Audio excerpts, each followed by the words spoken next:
I will call this City Council meeting of June 2nd, 2026 to order. We acknowledge that this meeting is being held on the ancestral lands of the Coast Salish people. We pay our respect to those past and present. Tonight's invocation is led by Pastor Matthew Erikson from the First Reformed Church. If we could all please stand for the invocation and then remain standing for the Pledge of Allegiance that will be led by Councilmember Marshall. Thank you, Mr. Mayor and City Council. Please prepare yourself in the manner in which you are accustomed. Gracious and loving God, we gather tonight with gratitude for the city we call home, for the people who live here, serve here, work, raise families here, and seek the common good of this community. We give thanks for the beauty of Oak Harbor, for our parks, our neighborhoods, our harbor, our schools and military families, our local businesses, first responders, city staff, and all who contribute in visible and quiet ways to the life of this place. As this council meets tonight, we ask for wisdom, patience, humility, and courage. Guide the mayor, council members, and city staff as they listen, deliberate, and make decisions on behalf of the people they serve. May their words be thoughtful, listening be generous, and decisions be marked by justice, compassion, and care for the whole community. Where there are complex issues, give clarity. Where there are differing perspectives, give respect. Give us eyes to see and hearts willing to respond. Bless this gathering, bless the work before this team, and bless the community that we are called to serve. In your holy name we pray. Amen.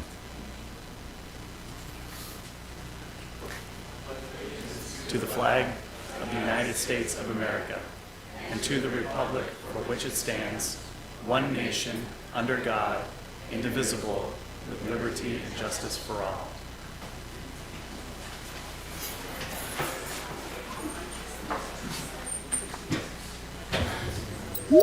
All right, this is a reminder that tonight's meeting is both a physical and a virtual meeting. The meeting may be viewed on YouTube and following the meeting on Facebook. Everyone is present and accounted for except for Councilmember Wittgenstein. He's asked to be excused as he's unable to attend, so I would entertain a motion to excuse Councilmember Wittgenstein. Yes, Councilmember Romero. We move to the excuse Councilmember Wittgenstein as stated. Second. All right, we have a motion to excuse Councilmember Wittgenstein by Councilmember Romero, seconded by Councilmember Marshall. Any further discussion? Hearing, seeing none. All in favor, raise your right hand. All right, he is excused. Thank you very much. Are there any suggested changes to the regular agenda? If not, I would entertain a motion to approve the agenda as presented. Yes, Mayor Pro Tem. I move to approve the agenda as presented. Second. All right, we have a motion to approve the agenda as presented, seconded by, was that you, Councilmember Peterson?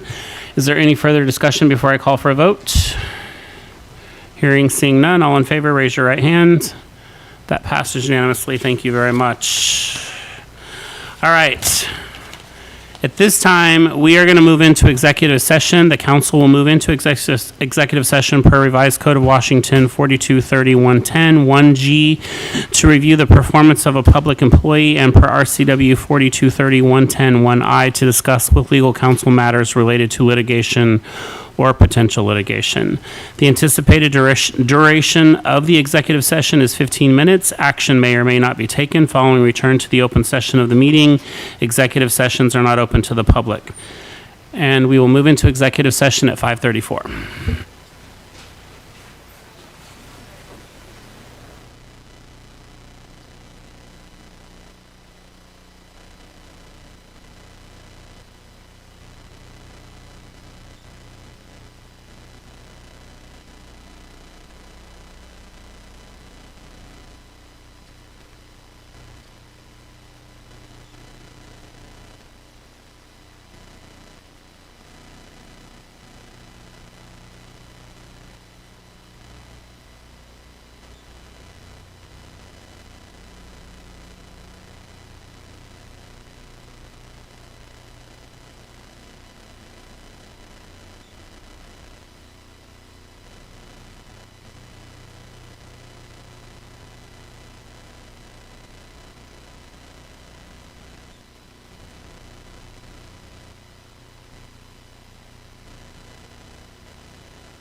The council has announced an extension of the executive session for an additional 10 minutes. The council will return at 5:59.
The council has announced an additional extension of 5 more minutes to the executive session.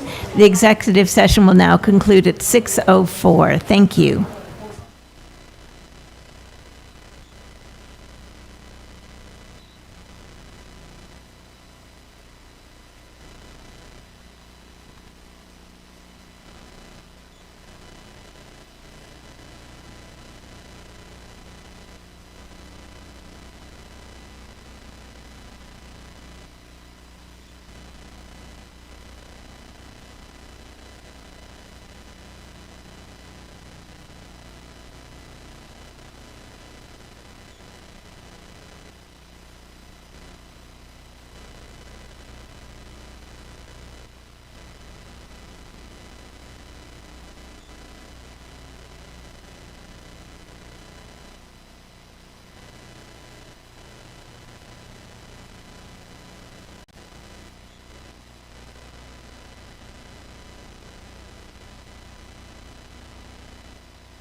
It'll be fun. Are we good? All right, so we are out of executive session. We are going to resume open session, and there is no action taken at this time regarding the matters discussed.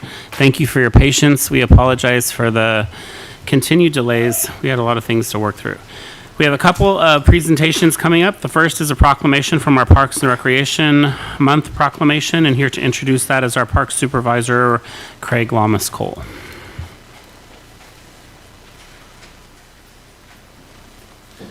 All right, thank you. For July 2026, Parks and Recreation Month highlights the power of parks and recreation and the people who make this possible. Parks and Recreation brings people together, strengthens our physical and mental health and well-being, and builds more resilient and connected communities.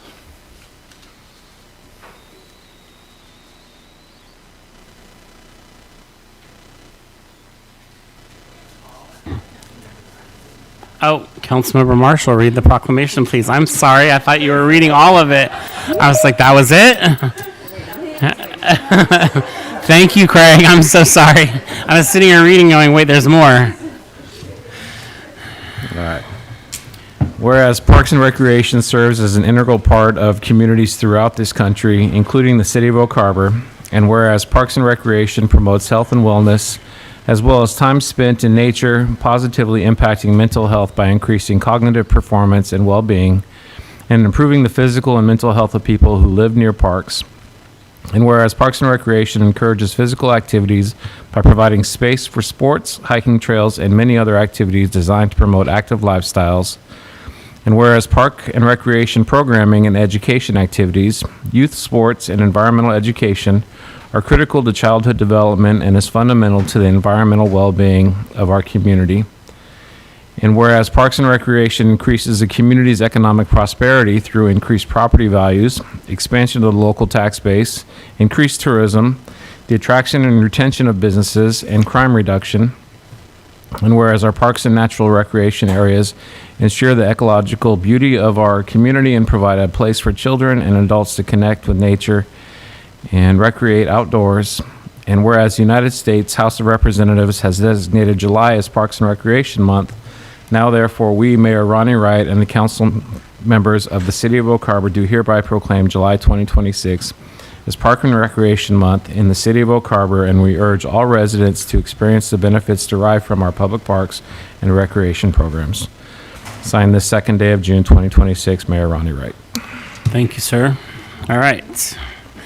Next up, we have a bench donation, the Holland Garden Park, and here to introduce that is our supervisor, Park Supervisor Brandon Cable.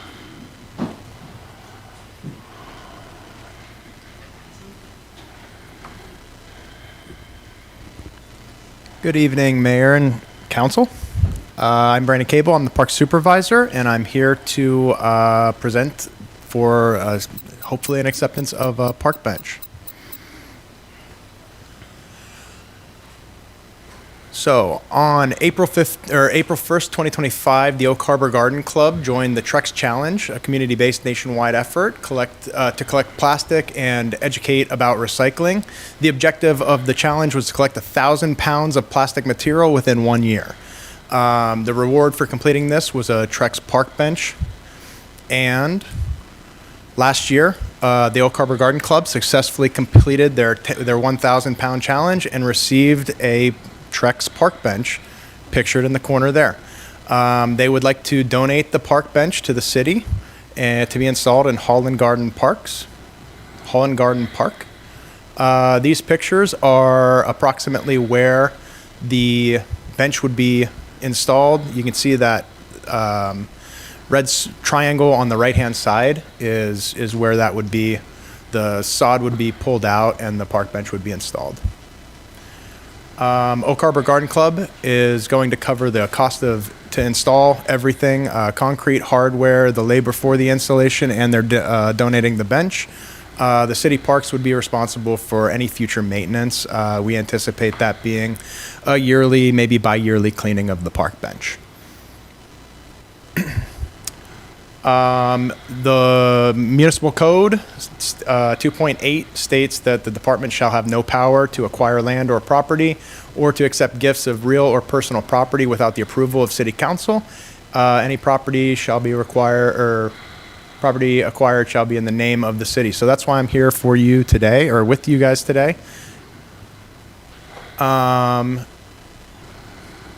I was missing a slide there. So in our previous Parks and Recreation Advisory Commission meeting, and I don't have the date for you, the parks, right there it is, sorry. On May 11th, the Parks and Recreation Advisory Commission unanimously approved the installation of the park bench in the Holland Gardens. And we are looking for a motion. The suggested motion would be I move to approve and accept the donation of the park bench from the Oak Harbor Garden Club to be located in Holland Garden Parks. And I'm here for any questions if anybody has any. Great, Brandon. Thanks so much for that. I'm going to first confirm that we received no public comment on this issue. That's correct, Mayor. No public comments regarding this bench were received. All right, and then I'm going to ask, is there anyone here with us this evening that would like to step forward and make public comment on this issue? All right, seeing none, I will call upon council for their questions or comments at this time. Yes, Councilmember Romero. Not a major matter, but that's going to be locked down, right? It's going to be cemented or secured Yes, it will with be. corrosion-resistant fasteners? I'm I'd not love- sure about corrosion resistant. That's my but message. yes. All right, thank you. Yes, Councilmember Stuckey. Just a good job to the garden club, and a thank you for the donation and even putting in the money for installation and concrete. That's awful generous, and just goes to show the good relationship we have had with the garden club in the city. So thank you and congrats. Councilmember Peterson. If my fellow councilors have no further comment, I'd like to make a motion to approve and accept the donation of a bench from the Oak Harbor Garden Club to be located in the Holland Garden Park. Okay, Second. We have a motion as presented by Councilmember Peterson, seconded by Councilmember Romero. Is there any further discussion before I call for a vote? Seeing none, all in favor, raise your right hand. All right, we pass unanimously. Thank you very much. And again, thank you to the Garden Club. Thank you, Brandon, for your presentation. We really appreciate this. Thank you very much. All right, we're going to move forward to public comments. Comments on consent agenda items or subjects of interest not listed on the agenda at this time. Opportunity to comment on the remaining agenda items during the meeting as appropriate. Please note comments regarding public hearing items will be heard during that portion of the agenda. We have 2 public hearing items for today's meeting. You may visit our website for methods to submit public comments. Public comments sent anonymously or from a non-verifiable address will be shared with the mayor and council but will not be displayed. At this time, we will accept public comments on items not listed on the agenda or on the consent agenda. The clerk will call your name in the order in which you signed in to speak. Please step forward to the microphone and state your name and address. Limit your comments to 3 minutes. We received new public comments since our last regular meeting. Those are on subjects not related to the public hearing items and will be displayed now. Mayor, we will display those comments after we receive public comment. Perfect. All right. So do we have people signed up to make public comment now then? Yes, thank you, Mayor, we do. Those who signed up to speak on items not listed on the agenda. The first is Ferd Johns.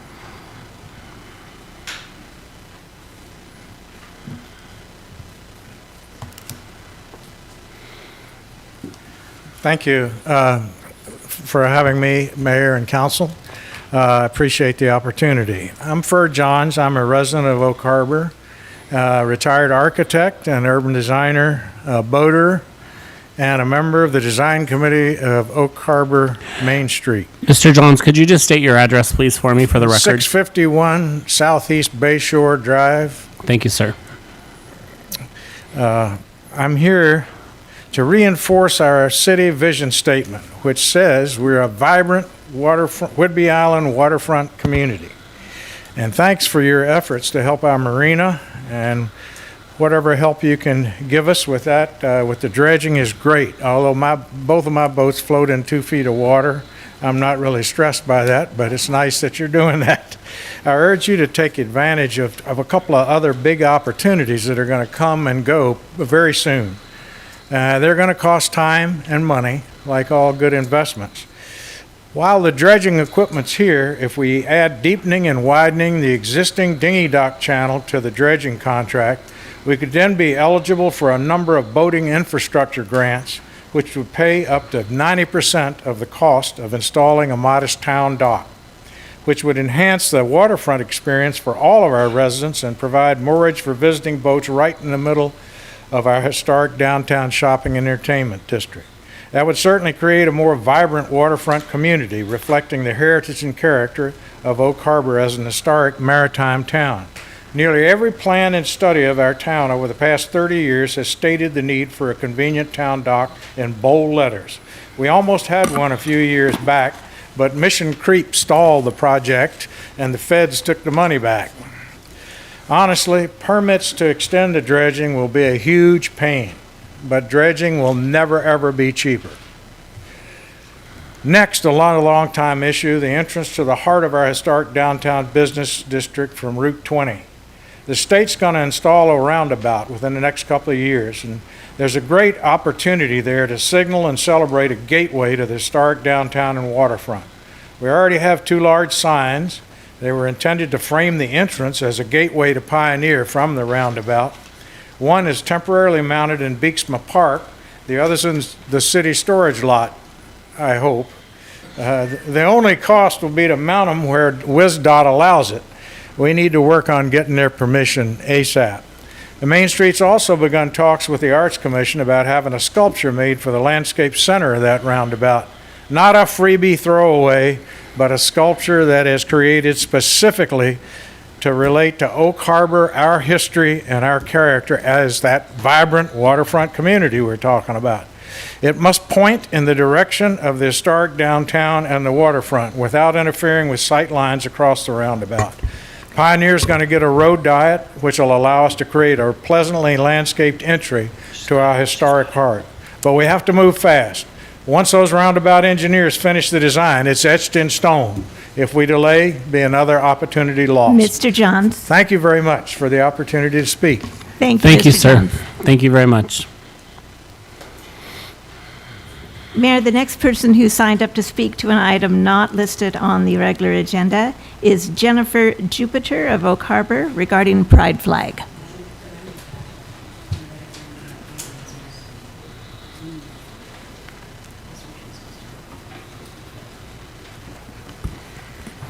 Good evening, council members and Mayor Ronnie. Excuse me.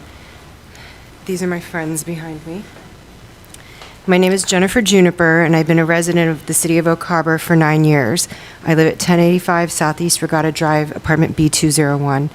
I'm also a member of Oak Harbor Pride's organizing committee and working hard on that right now. And our Pride celebration is this coming Saturday at 5 p.m. down at Flintstone Park. I'm asking that the city please raise the Pride flag at City Hall and Flintstone Park and down at Beeksma during the month of June. I know I'm a little bit late on that, but I could still ask. For reference, Coopville, Anacortes, Langley, and Skagit Valley College Whidbey campus all raised the Pride flag during June. The fact that Oak Harbor does not yet fly the Pride flag during June is bad for optics, particularly since we are the largest population out of our neighboring communities and therefore likely have the largest population of LGBTQ folks and their allies. It may seem like a trivial matter, but raising the Pride flag during June sends a message that our beautiful city is inclusive and a safe place for everyone to live, work, and play. It's good for residents, it's good for tourism, and it's good for business. The alternative is being an outlier, which sends a signal that Oak Harbor is not inclusive and not a safe place for LGBTQ folks and their allies. Therefore, we are asking our hometown to please raise the Pride flag during June so we can celebrate Pride Month with confidence and grace alongside our neighbors. It's time for Oak Harbor to step up and be seen as a safe, inclusive place for everyone. Thank you. Thank you very much. Mayor, the next person who signed up to speak to items not on the regular agenda is Reverend Dr. Philip A. Bernhardt House regarding the Pride flag. Good evening, Mayor Wright and council members. My name is the Reverend Dr. Philip A. Bernhardt House. I live at 101 Southeast Ely Street here in Oak Harbor. I was born here in Oak Harbor at the Naval Air Station Hospital back when people could still be born there. And I have lived the majority of my life here. I taught at both Skagit Valley College here in Oak Harbor and at Columbia College at NAS Whidbey. So the majority of my teaching career has been here as well. It was unthinkable to me back in the 80s and 90s when I was in middle school, junior high, high school here in Oak Harbor that pride was even a thing. It was unthinkable that it would be an issue. And even when I was doing my master's dealing with LGBTQ acceptance within religious communities in 1998 and to 2000, this seemed like an impossible thing. When I found out that Oak Harbor High School had a, what do they call it? The club for LGBTQ plus students and allies, that's exponential progress that I never imagined. And when I was teaching at Skagit and was the advisor to the Rainbow Alliance, there were steps that continued during that time and things continued to improve here. For people like me, who is several letters in that LGBTQ plus acronym, and for my students and for my friends, this is an important thing to have this pride flag raised. And I would not amend what my friend Jen said, but just kind of put a caveat on it. I don't think we should do it because everyone else is doing it. I think we should do it because it's the right thing to do. If it gives encouragement to one kid in this community that their community sees them and recognizes their ability to exist, that's a powerful message. So that is the extent of my comments, and I thank you very much for your time and your attention to this issue. Thank you. Thank you for your thoughtful comments. Mayor, the next person who signed up to speak to an item that's not listed on the regular agenda or the consent agenda is Maria Gallegos. I'm hoping I'm saying your last name correctly, Maria. It's close. It's Maria Gallegos. She is also speaking in regard to the pride flag. Yes, thank you. Hi, my name is Maria Gallegos. I go by MJ. I live at 65 Northwest Crosby Avenue here in Oak Harbor.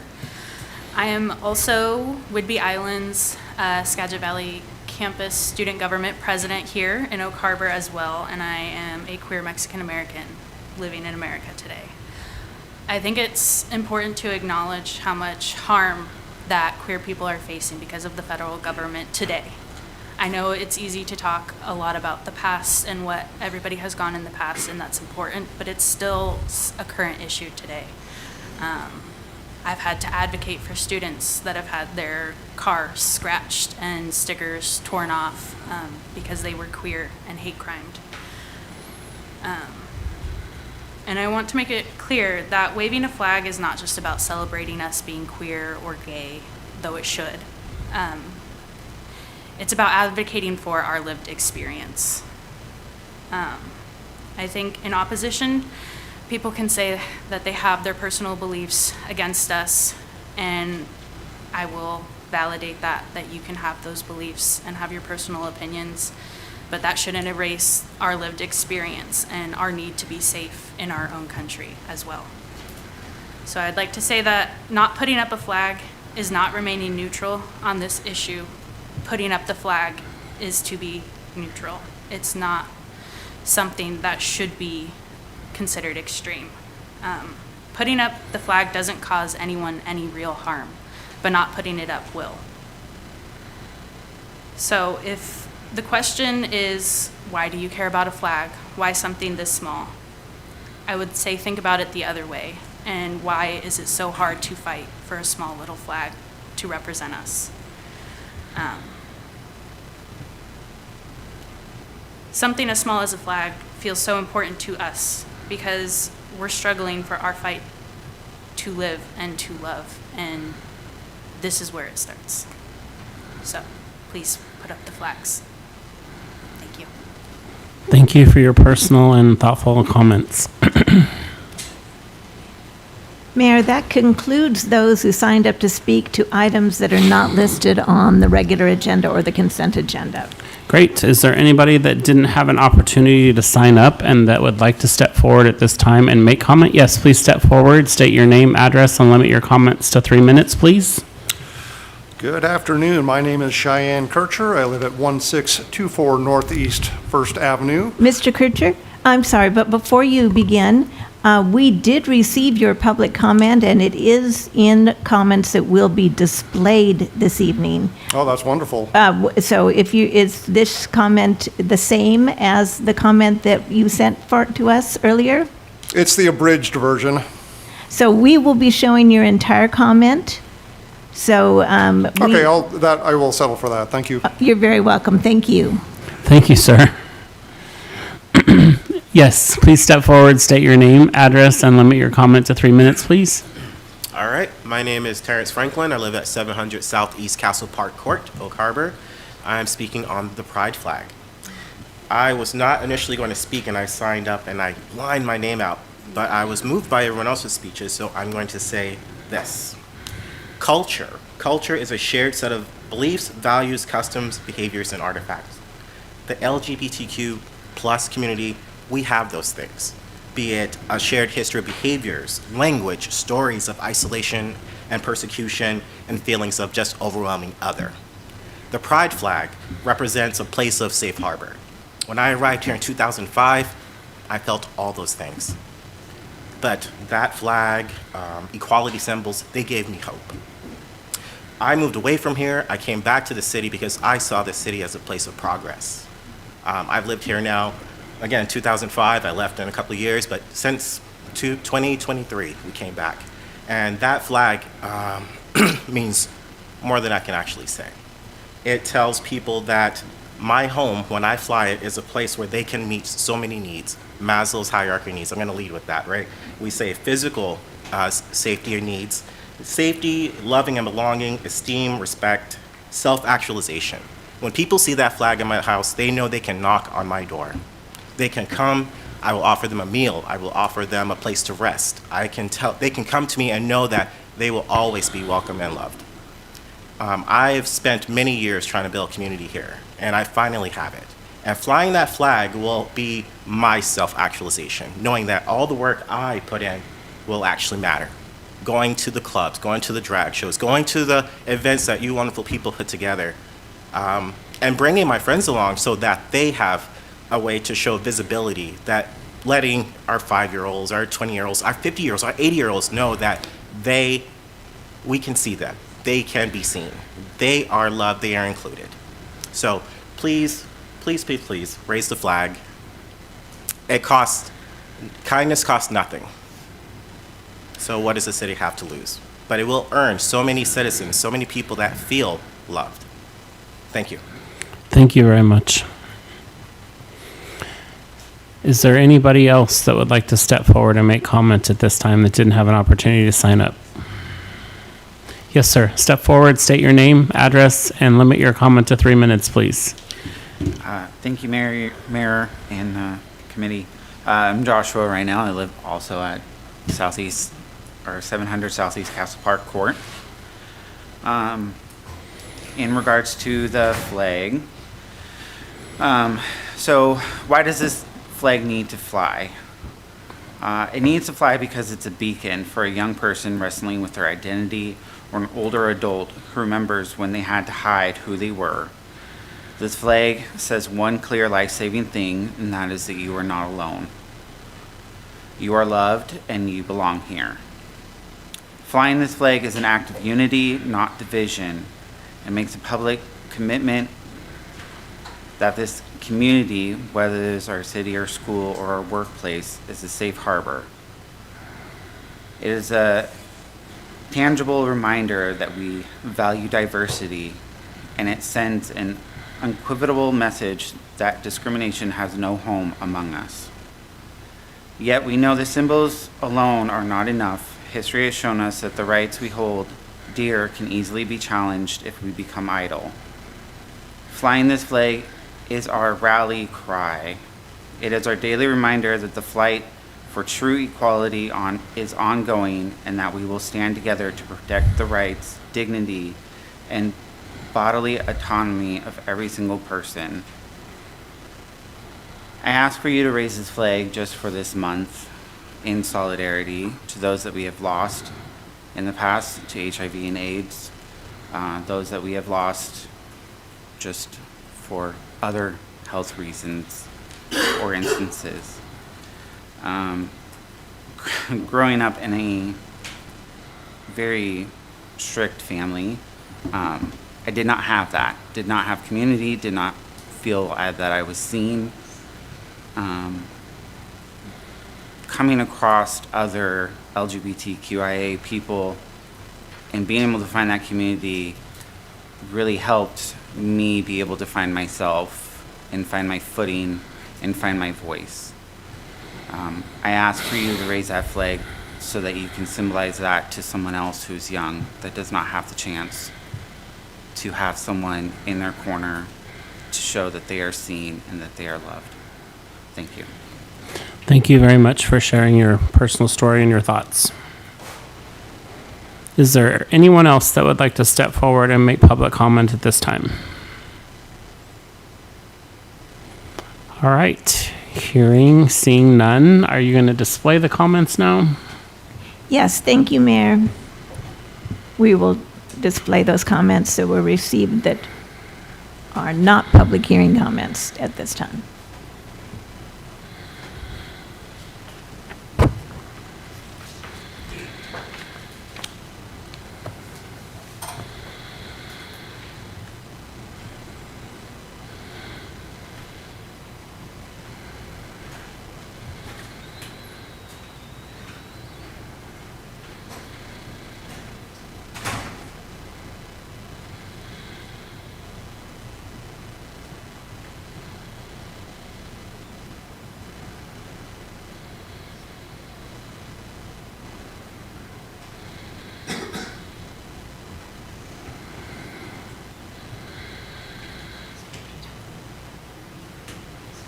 Oh, I know, they're ridiculous.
Thank you, Mayor. That concludes the comments.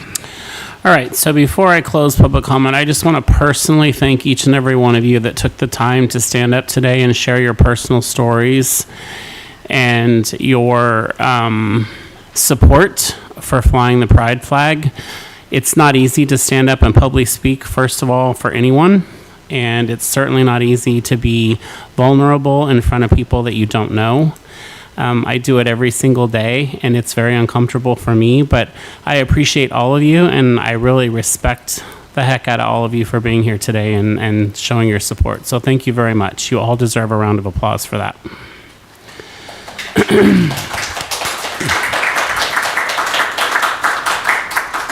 All right, with that, I will close public comment and move on to the consent agenda. Are there any objections or other changes to the consent agenda as presented?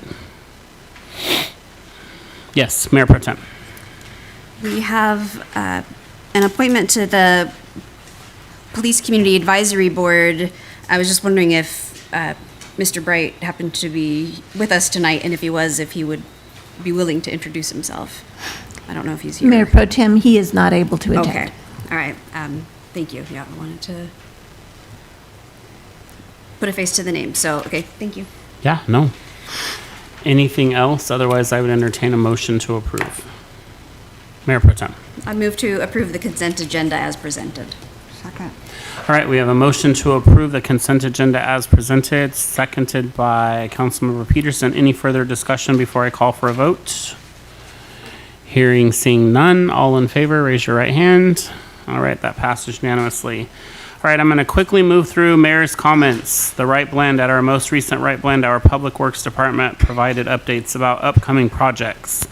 I want to specifically thank Sabrina Combs, Maggie Aguilar, Steve Schuler, Sandra Place, Alex Warner, Chris Price, and Councilmembers Arms and Peterson for taking the time to attend, answer questions, and engage directly with the community. The conversation covered a wide range of topics important to our community, including bike lane safety, ball fields, transportation improvements, sidewalk connectivity, and capital projects.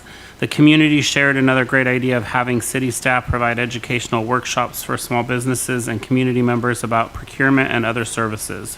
Thank you again to everyone who attended. The Wright Blend will go on hiatus this summer as most staff will be out and about in the community. Partnerships are key. They are key to building a connected community, and I want to recognize the efforts of our council members and staff who continue showing up and engaging throughout the community.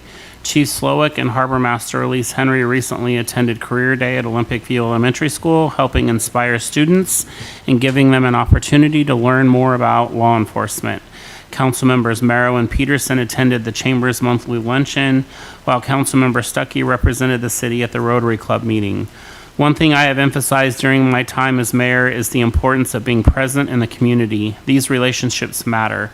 Whether it's with our schools, service organizations, businesses, or community groups, strong partnerships help us better understand the needs of our residents.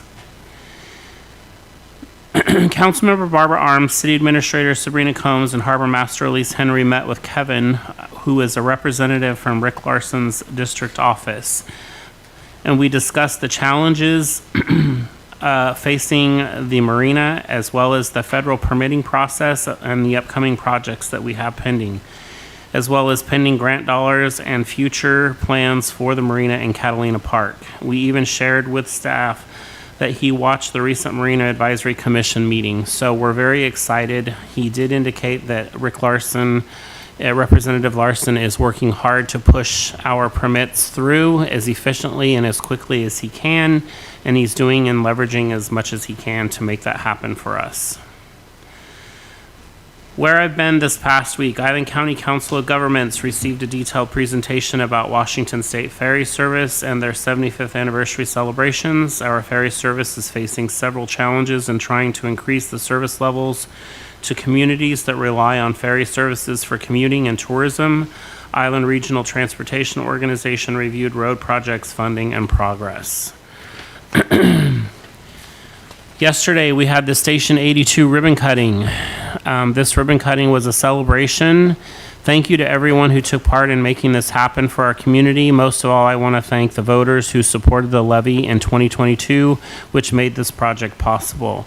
Thank you to Fire Chief Anderson for his leadership and dedication throughout this project, along with the many staff members, partners, and community supporters who helped bring this vision to reality. And I would just like to remind folks that, again, we delivered this project under budget. Station 82 open house and pancake breakfast at Fire Station 81 this weekend and Pride Walk. Don't forget, you are invited to join us this Saturday, June 6th from 9 a.m. to noon for the Station 82 grand opening community celebration and pancake breakfast. The event will begin at our old station, Station 81, with a free pancake breakfast and free shuttle service to the new station. If you're asking why we're doing this, it's because we don't have parking at the new station for all the cars. So we have to shuttle you over, sorry. Due to limited parking at Station 82, we are offering the shuttle to transport individuals attending the event. Shuttles are provided by our Parks and Rec team as well as the Better Homes and Gardens McKinsey Realty team. I also want to thank the Chamber of Commerce for their support of this event. We hope families, neighbors, and community members will come out, enjoy breakfast, and help us celebrate this exciting addition to Oak Harbor. And don't miss the second annual Pride Walk this Saturday at 5 p.m. at Flintstone Park. There will be guest speakers, open mic, and resource tables. I do plan on speaking at this event as well. Get involved. There are still several openings for our advisory boards. Please visit the city's website to apply and stay connected. Come to a meeting, send us a question via email, give us a call, or follow us on social media. With that, I will open it up to council for their questions, comments at this time. Yes, Councilmember Arms. Just to go over what you did about the marina.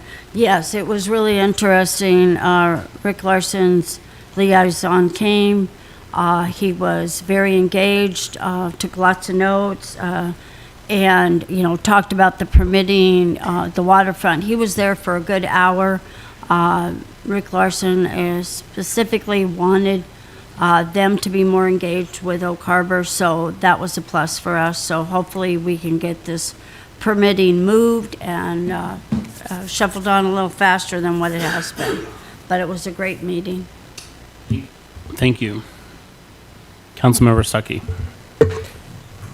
Yeah, two things. I always like to kind of respond a little bit when people come.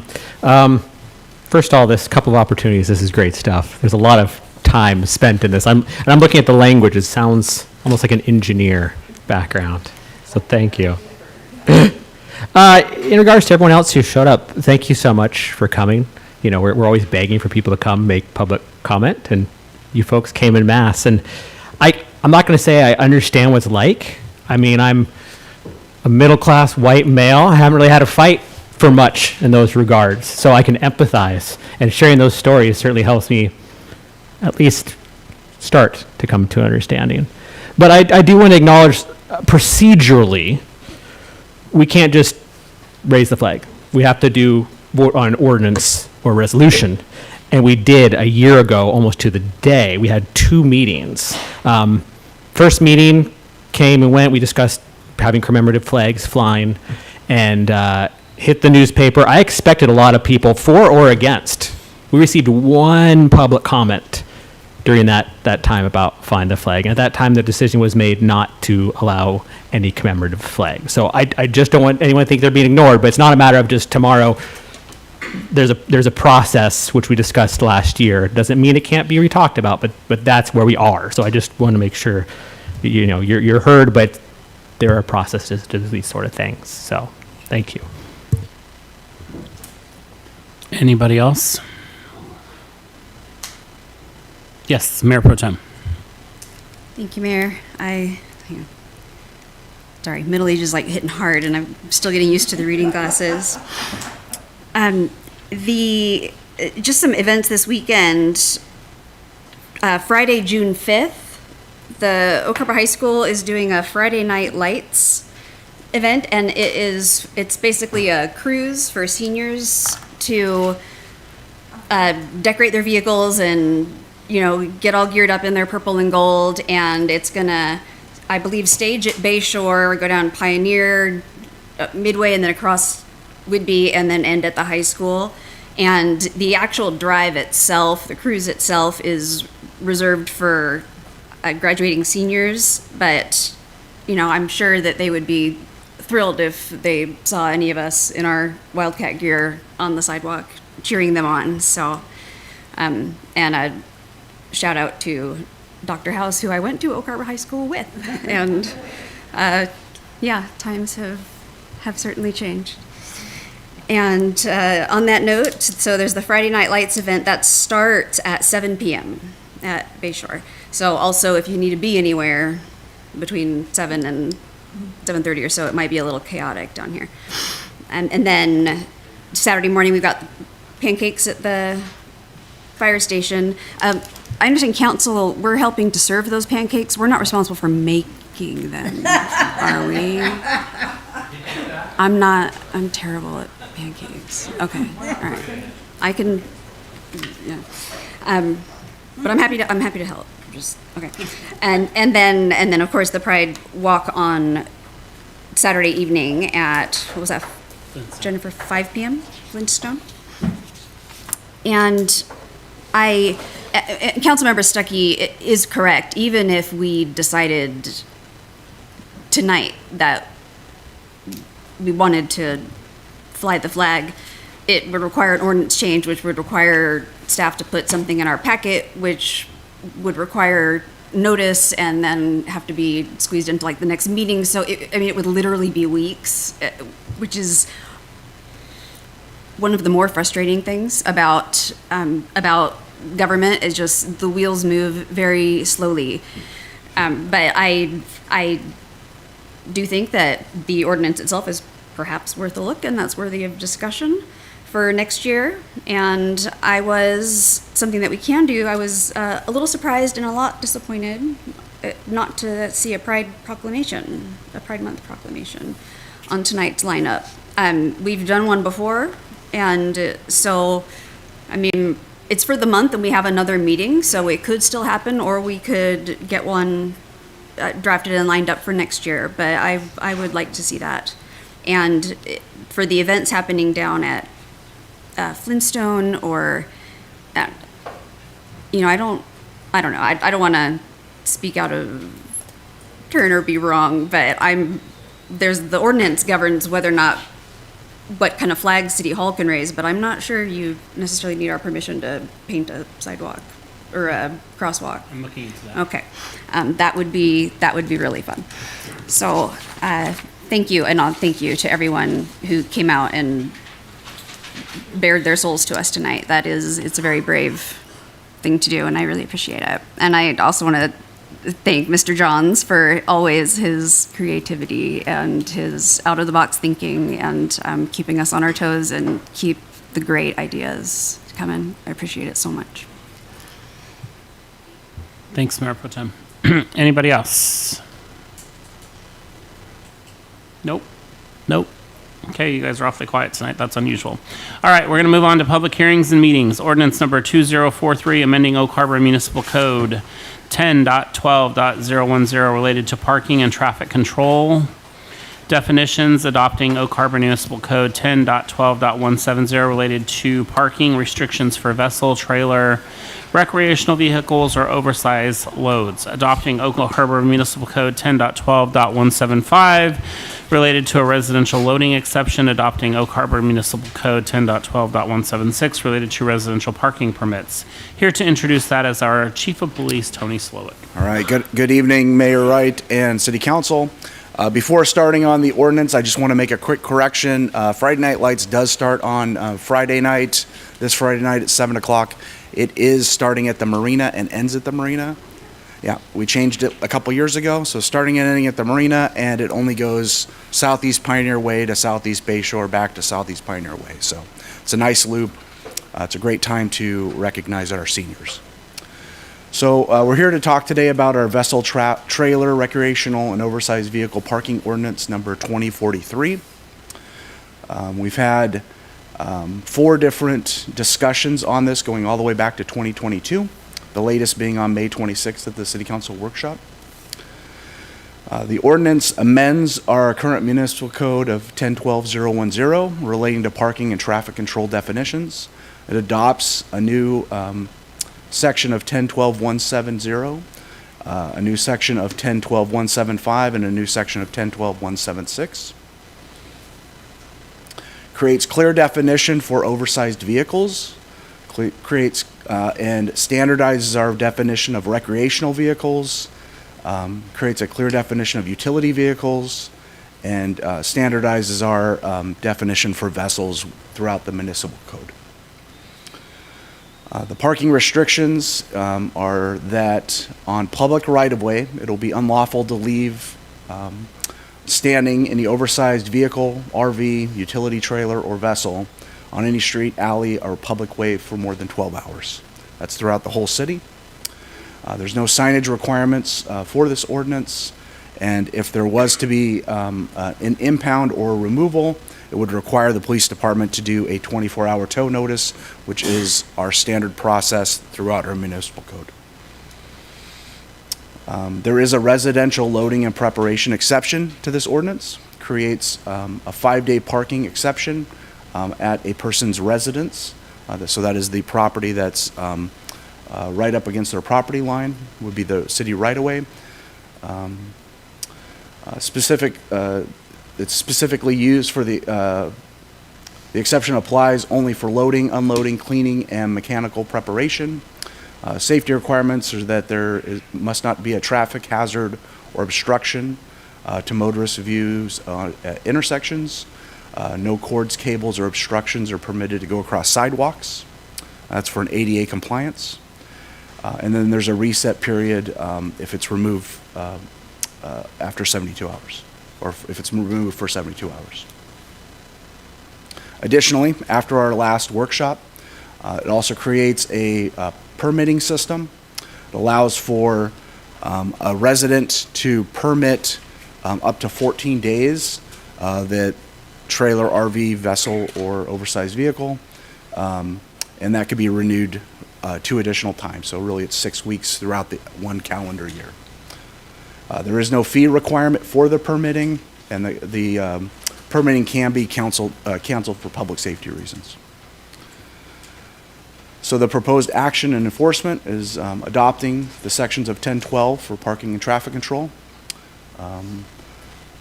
Again, the notice requirements is that most violations related to the vessel and oversized vehicle loads require 24 hours before an impound could occur.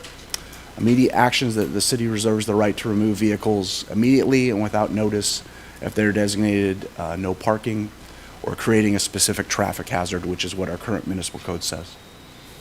And then this is the suggested motion. I'm happy to take any questions. Questions, comments for Chief?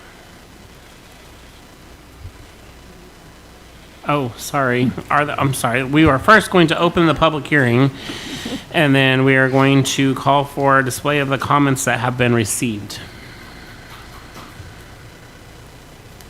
Thank you, Mayor. Tim will fill those up.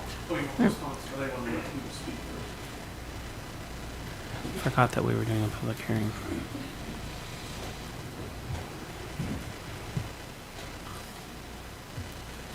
Just trying to move it along.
Hmm?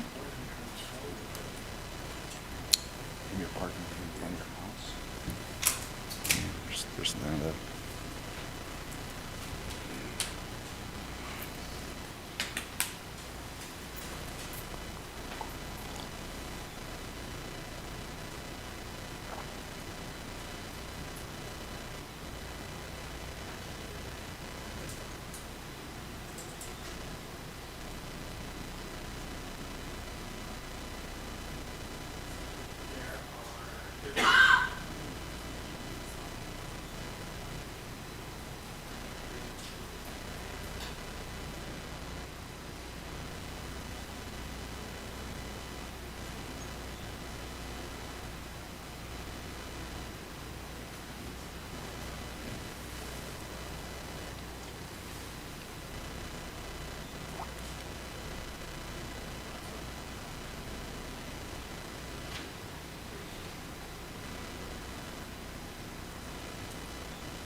Mayor, that concludes the comments that were received in advance. Chief, can you check to see if anyone signed in on the public hearing sheet? No, there's not. Thank you. All right, is there anyone that is here with us this evening that would like to step forward and make comment on this issue? Yes, please step forward, state your name, address, and limit your comment to 3 minutes. My name is Denise Marion. I live at 730 Southwest 19th Court in Oak Harbor, which is just opposite the trailhead of the Scenic Heights Trail, off of Scenic Heights. The discharge of raw sewage into the city streets is specifically named as a reason for amending this ordinance 1012-170. And my understanding for the public health, it was a primary reason for taking action on the RV parking. Yeah, the discharge of sewage into the public waste, into the storm drains or on our streets isn't addressed in this. And I'm wondering why not? And perhaps this sort of waste disposal is already covered by some other laws or ordinances, but I'm wondering, well, how is that going to be enforced? Especially when we're talking about waste that's put in public parks by illegal encampments. Because that has definitely affected the E. coli in the discharge pipes.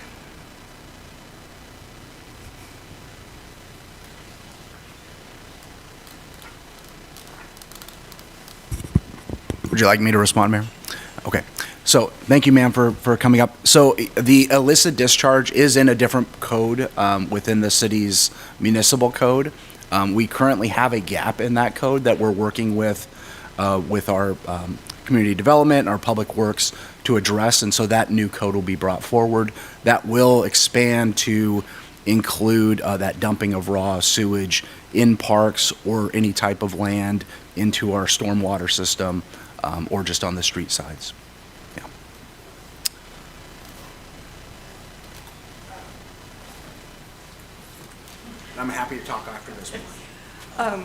When we get that, it would be good if this ordinance referenced the new one. Whatever.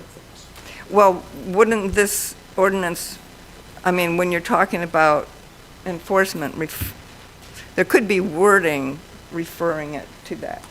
I'm happy to talk. Okay. Is there anybody else that would like to step forward and make comment at this time?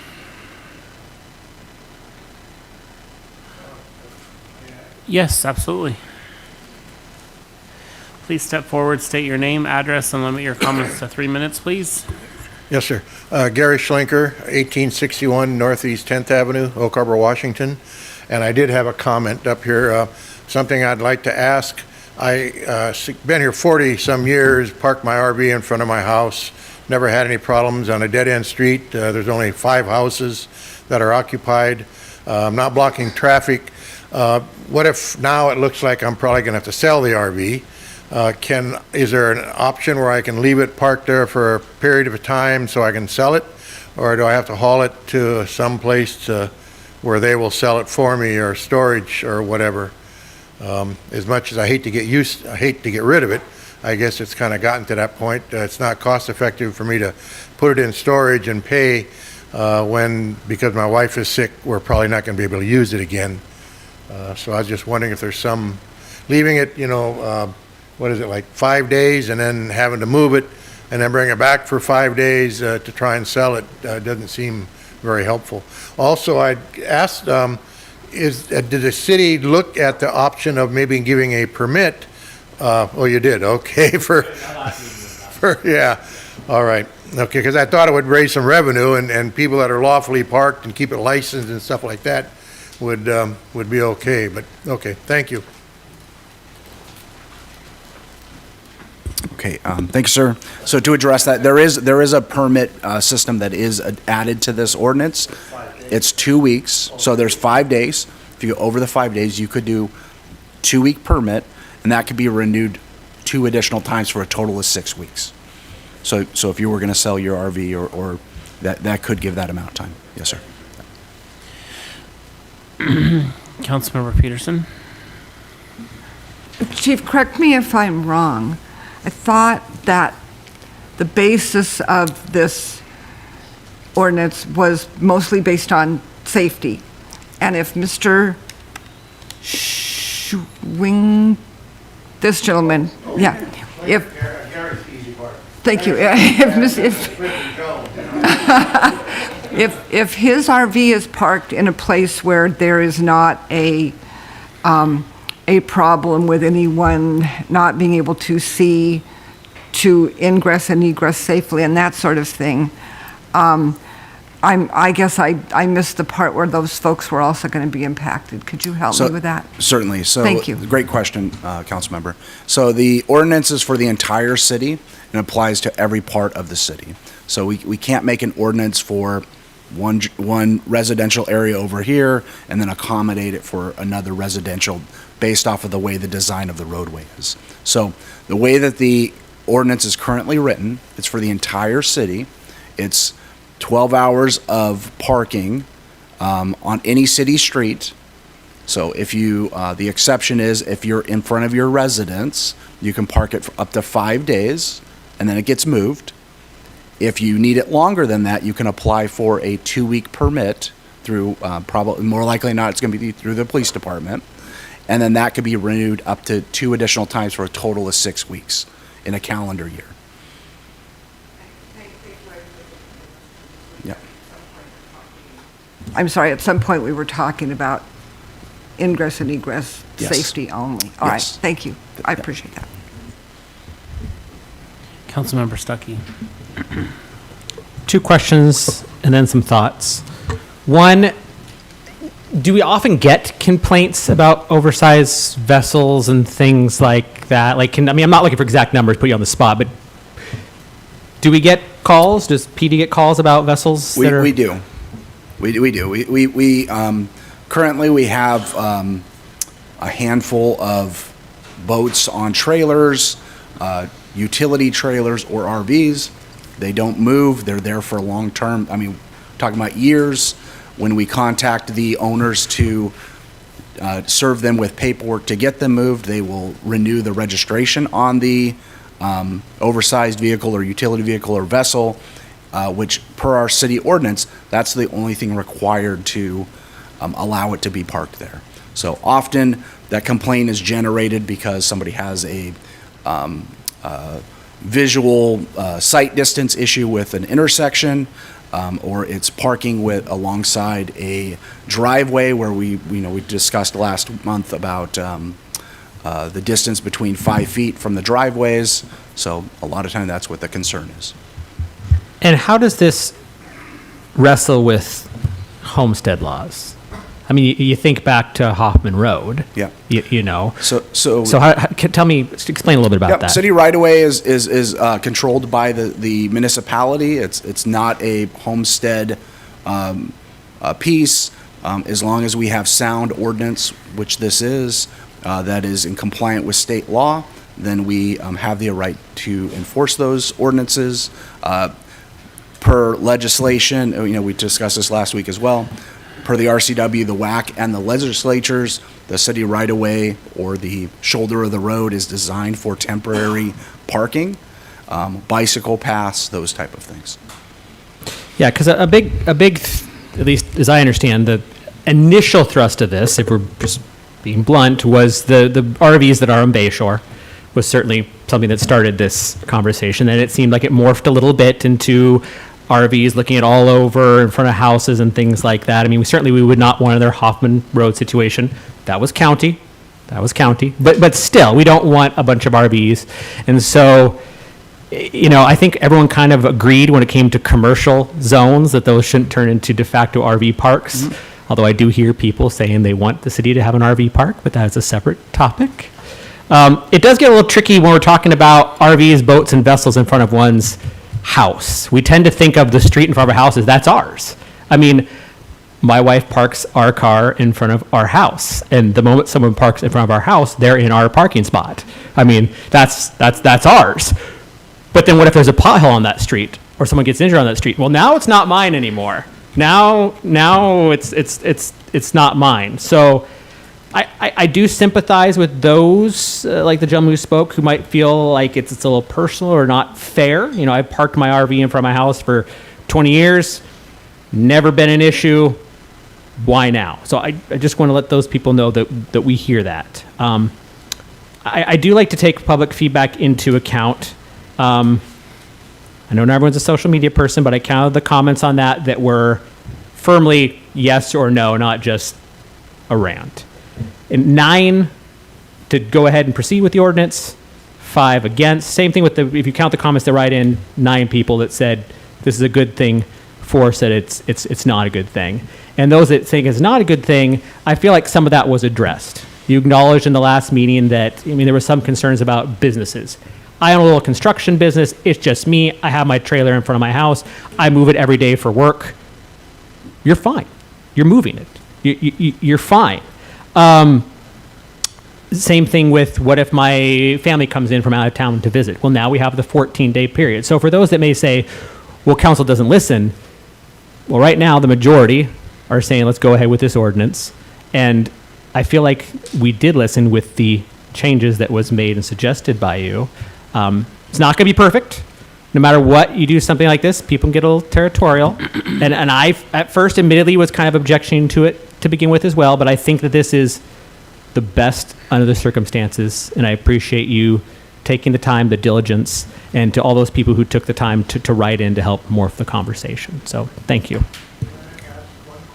Hold on 1 second. So first of all, we never closed public comment. Was there anybody else that wanted to step forward and make public comment before we let council members continue on with their speaking? Were there any other public comments at this time?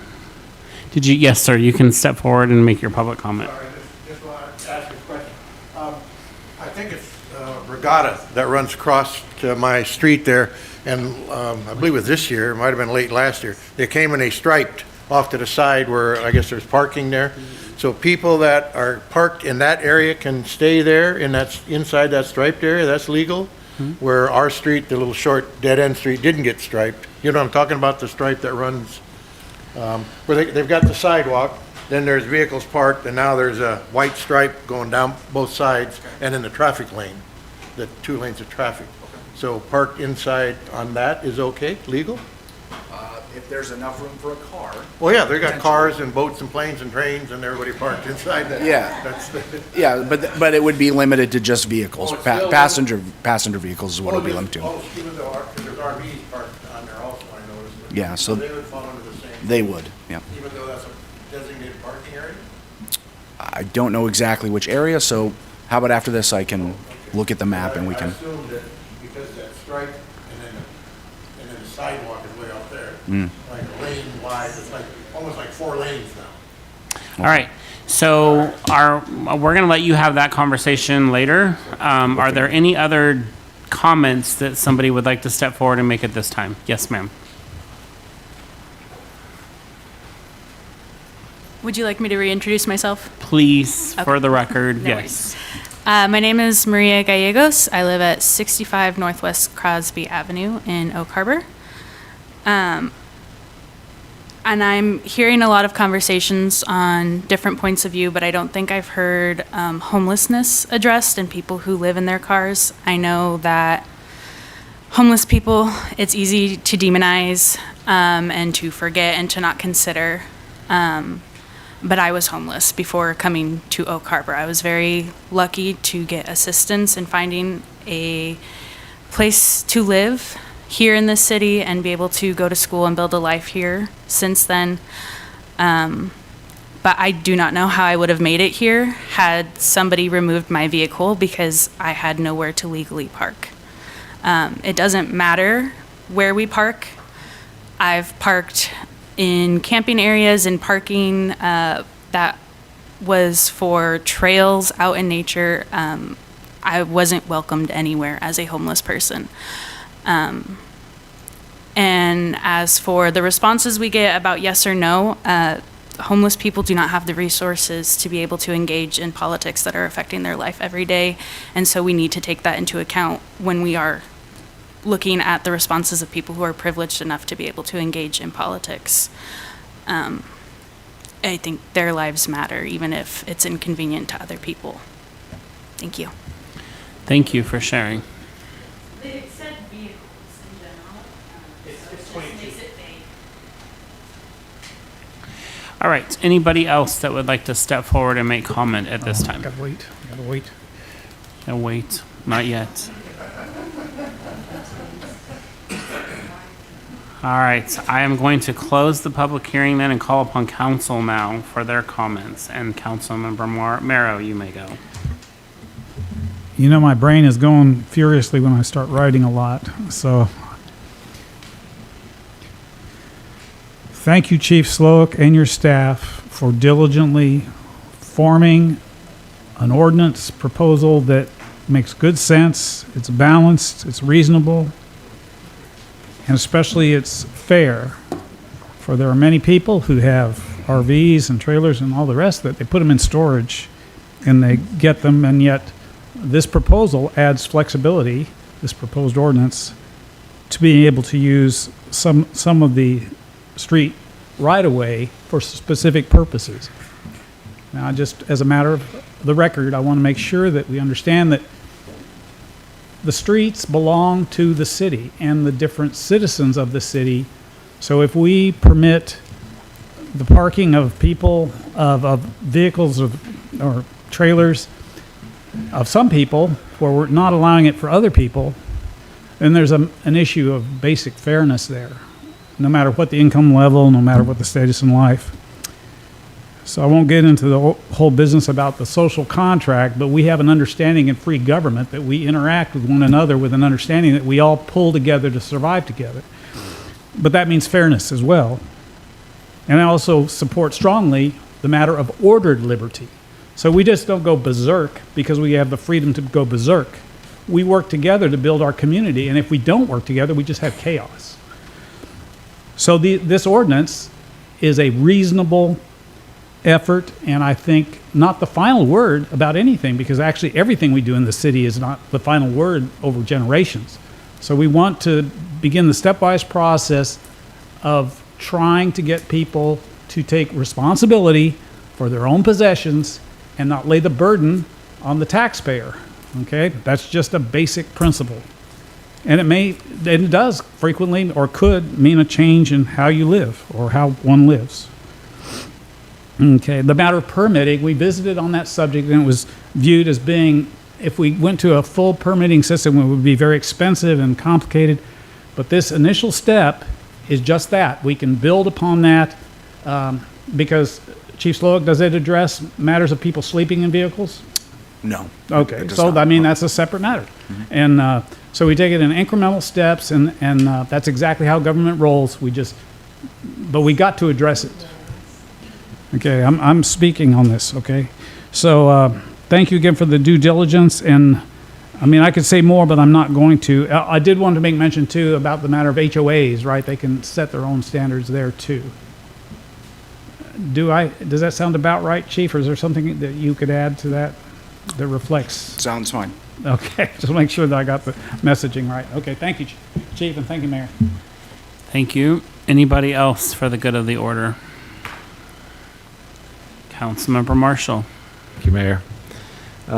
Chief, we talked about allowing for people to stay in, if you have guests, to stay in the RVs and such, but the ordinance still doesn't include that language. Is that something that we have to have in there in order to make sure that that's clear, that that's allowable use? The city currently doesn't have a no overnight camping ordinance. Okay.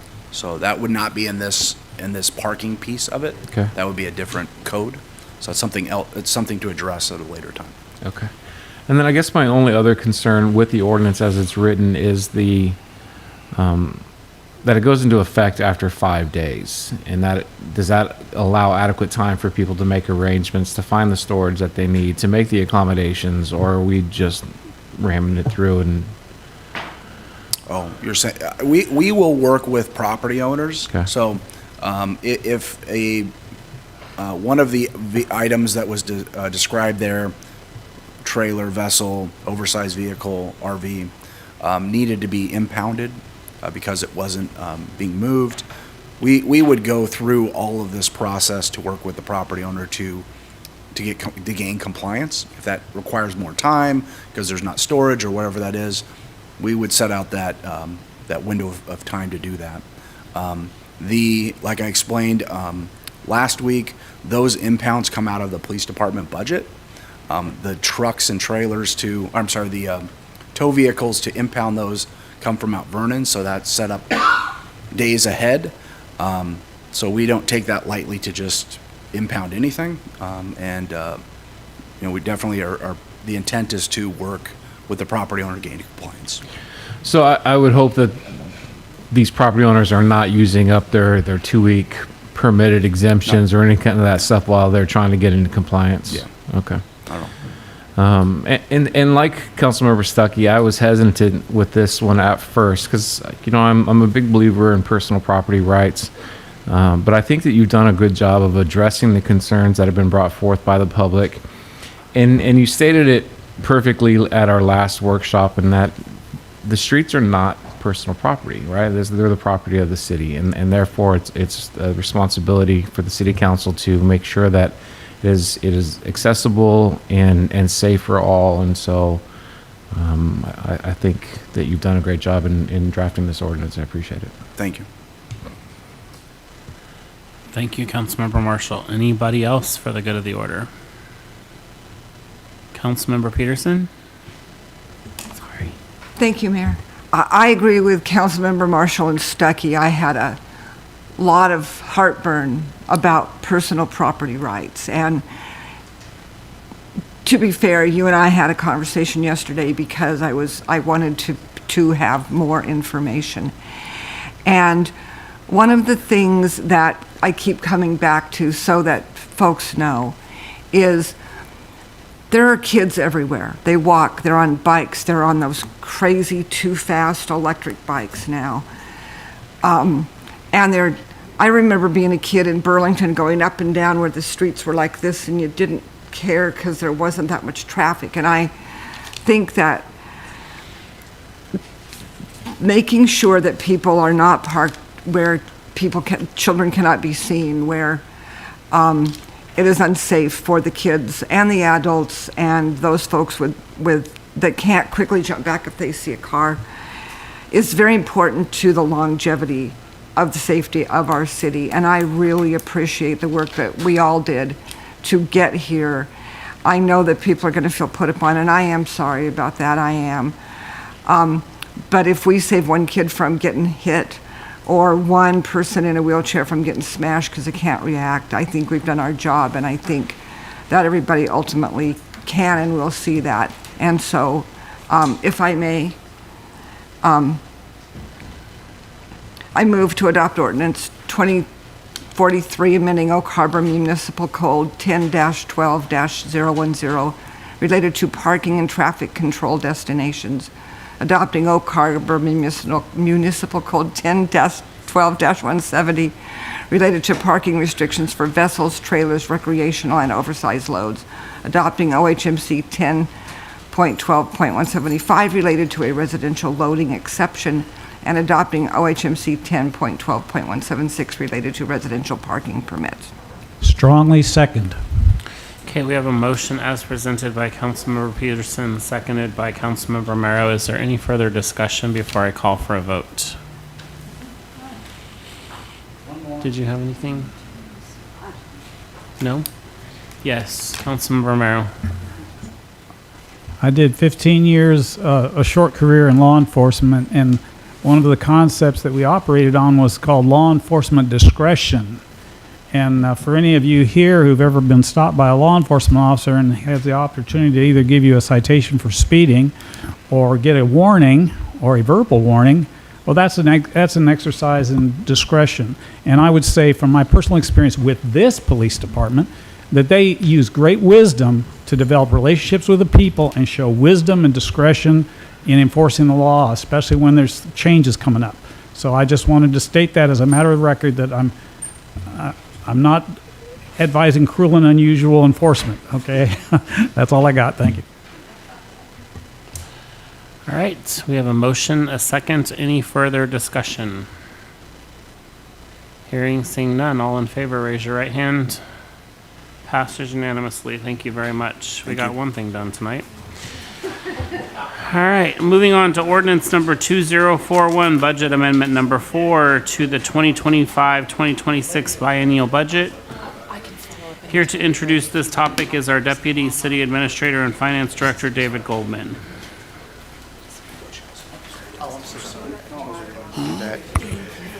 Thank you very much, Mayor.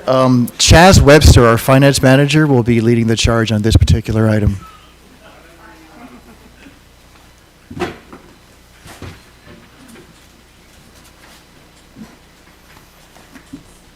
All right. Good evening, Mayor and council members. So I'm Chaz Webster, Finance Manager, and I'll go ahead and I figure I could do an abridged version of the presentation if you're okay with that. We're good? Okay. Okay. Got the thumbs up? Okay, perfect. All right. All right, so budget amendment number 4 for the 25-26 biennial budget. This is regarding Ordinance 2041. So our budget amendment, this is going to take into account the city council actions, previous city council actions, annual grants that have occurred year to date, and new requests. So a budget amendment requires a public hearing and approval of an ordinance. A budget adjustment is the movement of an existing budget appropriation within a fund with no increase in the overall fund's budget appropriation. Okay, the abridged part. Your 2026 budget amendments here listed previously approved by City Council. So I'll just run through the slides here.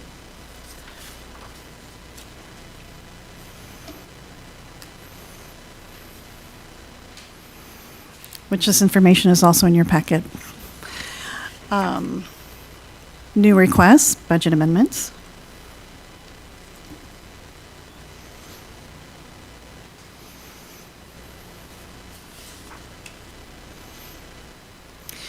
All right, and then this next group are the budget adjustments, previous city council approved items.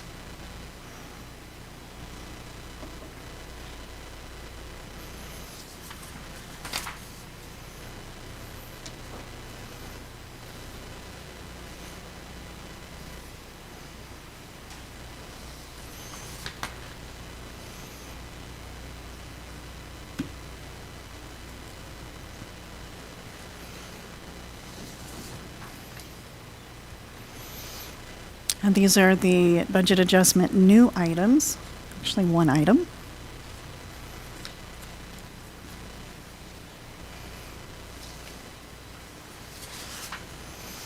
All right, and the recommended motion is on the screen for you. Wow, that was fast. All right. I'm going to open the public hearing. We're going to do this the right way this time. And I'm going to confirm that we've received no public comments on this issue. That's correct, Mayor. No public comments on this were received. And are any of you fine people here with us this evening who would like to step forward and make public comment on this issue at this time? Now is the time to do so. I will not let them speak until you've had your chance. All right.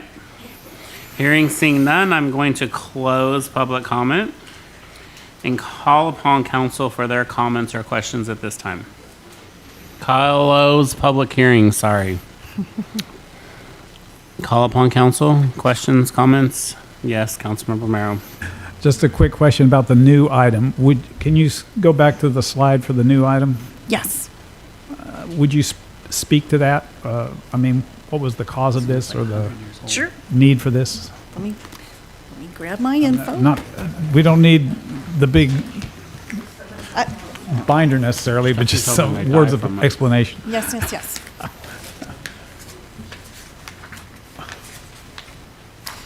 Okay, so in January of 2026, there was an increase per the CPI. And Island County had, of course, notified us of this, and so we needed to also make an adjustment to the budget so that we could be prepared to pay the increase. Thank you. Just as a follow-up, I wanted to make mention that budget amendments can, in some perspective, have a negative connotation. But having dealt with public budgets in a different life in Texas, I would state that it's admirable to stay on top of your budget and have these amendments so that it all is tight and trued up. So my salute to you for doing that, you and your department. Thank you. Anybody else for the good of the order? Mayor Pro Tem. I move to adopt ordinance number 2041 as presented. We have a motion as presented. Seconded by Councilmember Marshall. Is there any further discussion before I call for a vote? Hearing none, seeing none, all in favor, raise your right hand. Motion passes unanimously. All right, here's the humdinger. Thank you. Last item, Resolution 2605, Master Fee Schedule, Parks and Recreation. Do you need to take a break?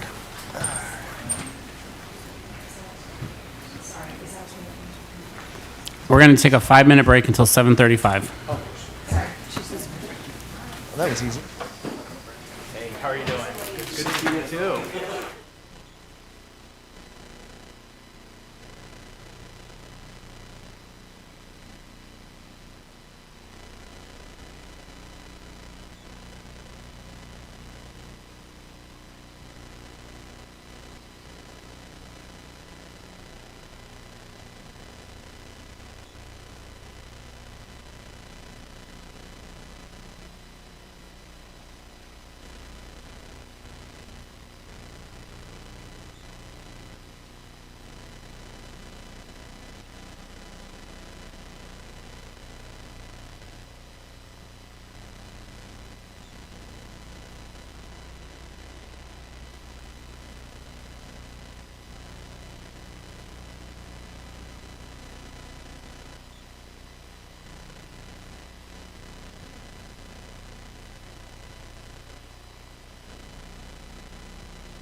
All right, we're gonna reconvene here at 7:35. Our 5-minute break is up. Take it to the hall, gentlemen. Thank you. Resolution 2605, Master Fee Schedule, Parks and Recreation. Here to introduce this topic is our Deputy City Administrator and Finance Director, David Goldman. What the, really? I would say not it, but that feels wrong.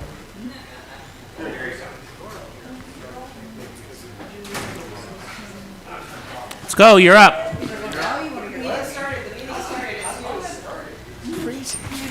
All right.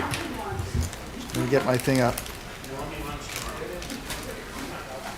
Password's incorrect. Hold on a second. All right.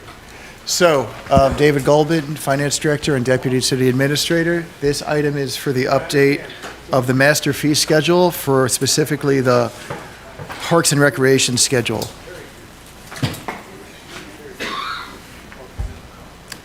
Huh. Doesn't want to advance, huh? Oh, there we go. All right. So, there were 4 core objectives driving the recalibration of the Parks and Recreation fee schedule. And just so you know, these are many of the same slides we presented at the workshop, but since we have different people in the audience, we should probably go through them in an abridged manner. So we were trying to adjust the baseline for inflation and implementing some cost recovery for external services. We were looking to have additional community participation in some of the fees that we currently administer. We're trying to simplify the administration of the fees as well, and we're trying to also expand offerings. So as far as for the park staff billable rates, we're looking at a 5% inflation factor for that.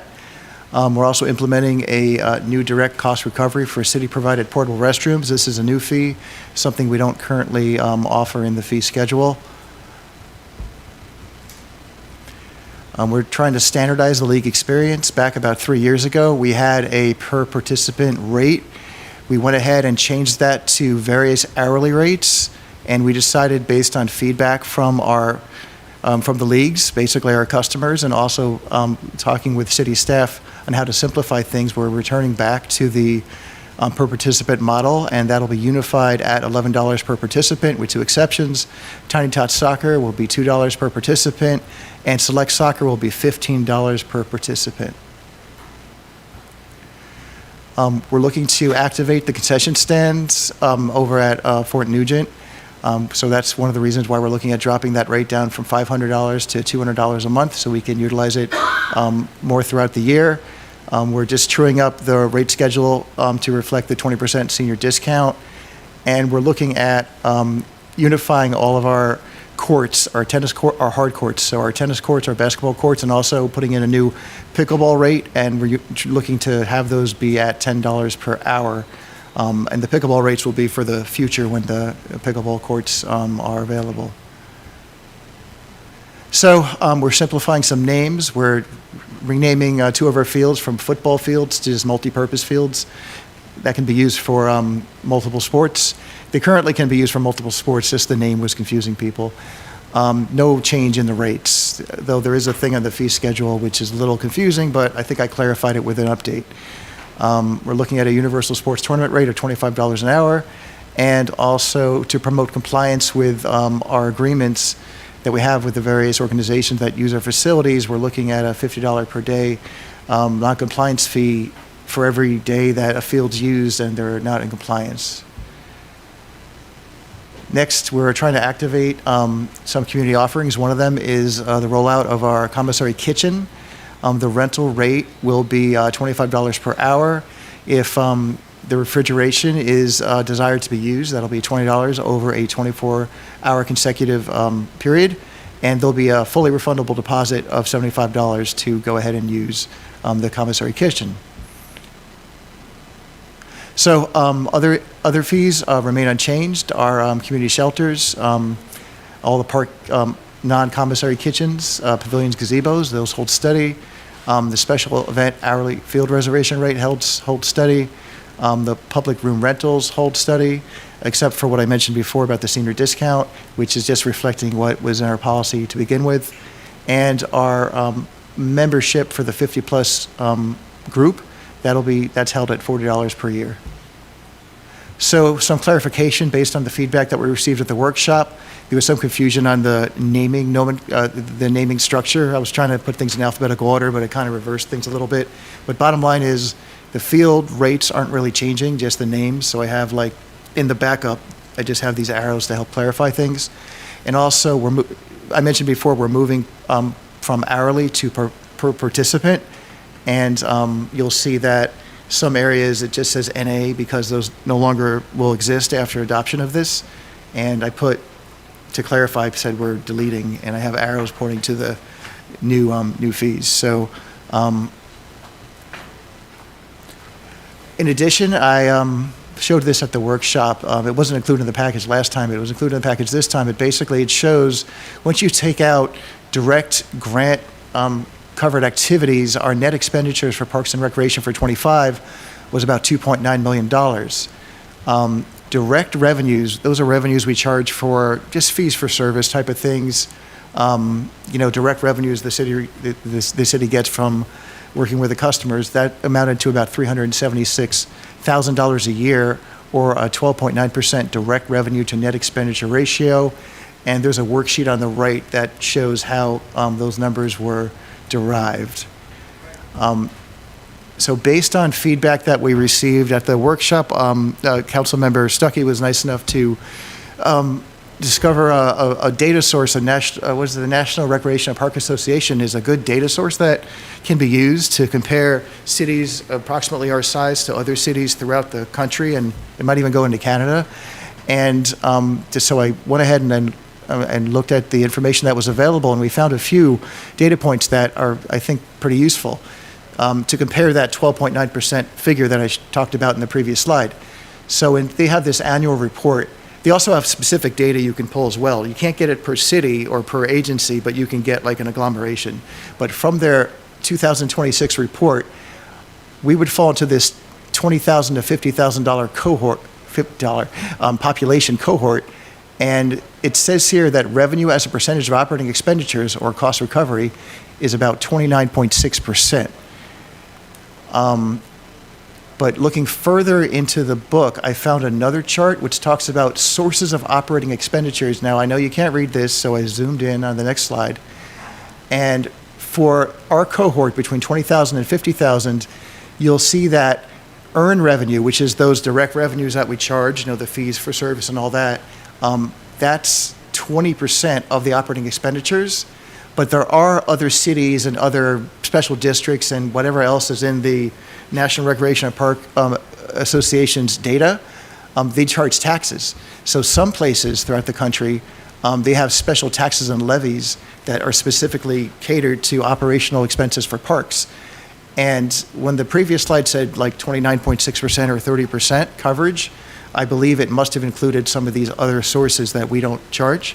When you look more at just the earned revenue, the kind of revenue that we do charge, the better comparison would be looking at this 20% to our 12.9%. In addition, this 1% down here is sponsorships, in-kind donations, which is included in the 12.9%. So in reality, if you add 20 and 21, you get like this national average of 21%, and we're at 12.9%. So we're moving in the direction to get closer and closer to this national average. And with that, the motion to adopt resolutions up on the screen, and we are available to field any questions. All right. I will first confirm that we received no public comments on this issue. Mayor, we did not receive comments in advance on this issue. However, we have 3 people who signed up to speak to this tonight. All right. The first person is David Zimmerman.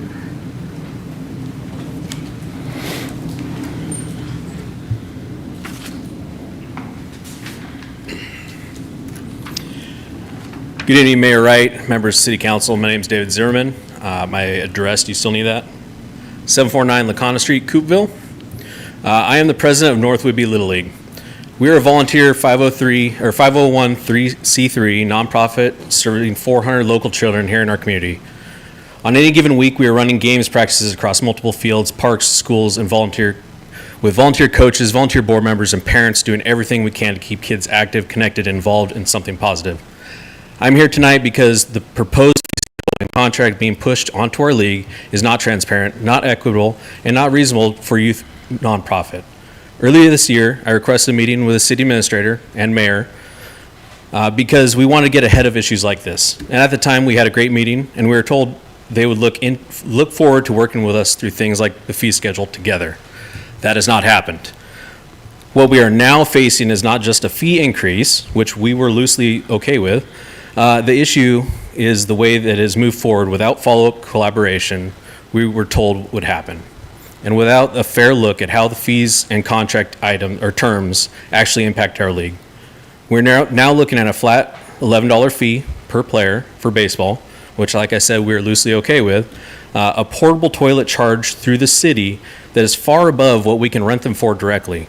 That contract language that appears to place 100% liability and financial responsibility on the Children's League for vandalism, damage, or even arson that could happen overnight in public property. The portable toilet issue is a perfect example. Before last year, the city automatically placed 2 to 3 portable toilets at each field location during our season. There was no fight, no confusion, and no extra burden pushed onto the league.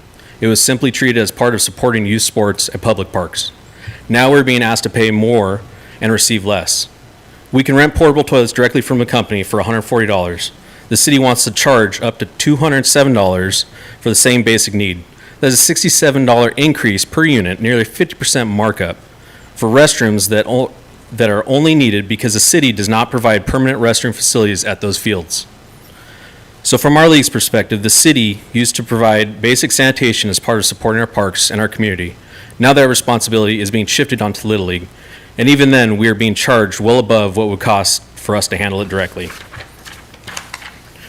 That is not reasonable. And when we talk about equity, the player fee structure makes the problem even clearer. Baseball is being charged a flat rate of $11 per kid across the board. That means T-ball players using a dirt lot with no grass, no bleachers, no scoreboard is being charged the same as a majors player with a developed field, grass, bleachers, and scoreboard. Meanwhile, soccer, Tot League is charged $2 per kid. I'm not here to pit one youth sports against another.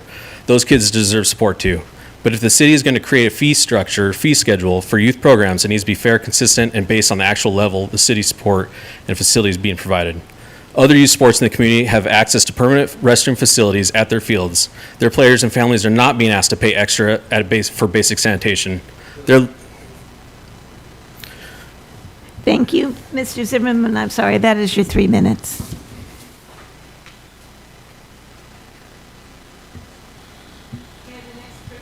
Mayor, the next person on our list to sign up to speak to this is Barry Madsen.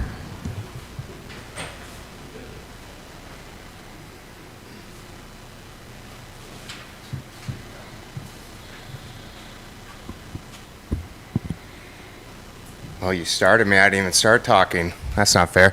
My name's Barry Matson. I live at 55 East Crescent Harbor Road in Oak Harbor, Washington. I've been a member of this community since 1988, born at Whitby General Hospital. My dad's a retired Command Master Chief. Proud graduate of Oak Harbor High School. I won't say the year. And I currently serve as treasurer of North Whitby Little League. I'm a coach in the league, an umpire in the league, a father of 5 children in this community. And while we have worked on occasion on some of these fee discussions, I was the one that actually proposed going back to a per participant fee. I think it makes it easier for leagues. I think it makes it more transparent when the city may have a need to increase that fee.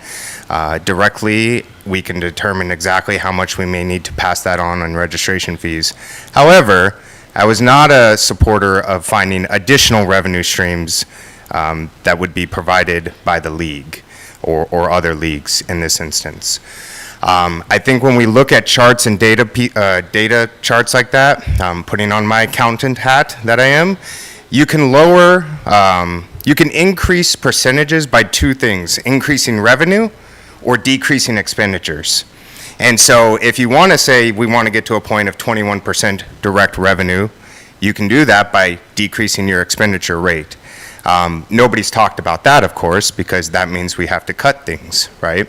At the end of the day, I don't think we as a city should be looking to gather direct revenues from restroom usage.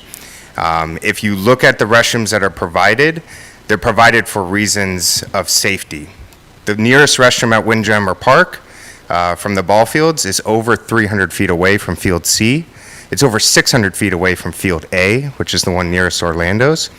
And I am in no world allowing another parent to take another parent's child to the bathroom at the Portland Lou out of sight during a practice or a game. At VP, where our softball girls play, there's currently one restroom provided by the city. There's no lock on that restroom. It's not adequate enough for the number of people that attend the games and practices down there, and it is often left trash. I won't quite say the word vandalized. It's not burned down, but it's definitely not sanitary. And then there's one portable restroom at Coochie Park where our T-ballers play. It's kind of in the same category as the VP one. I think there are creative ways. I've heard some, I listened in intently on the workshop meeting. I heard some creative ways that we could sidestep this issue of the porta potty discussion and get to a place where the league is providing what we can from a resource perspective. We are a nonprofit, where our budget is limited, and I just ask for your consideration in that when you look at the master fee schedule.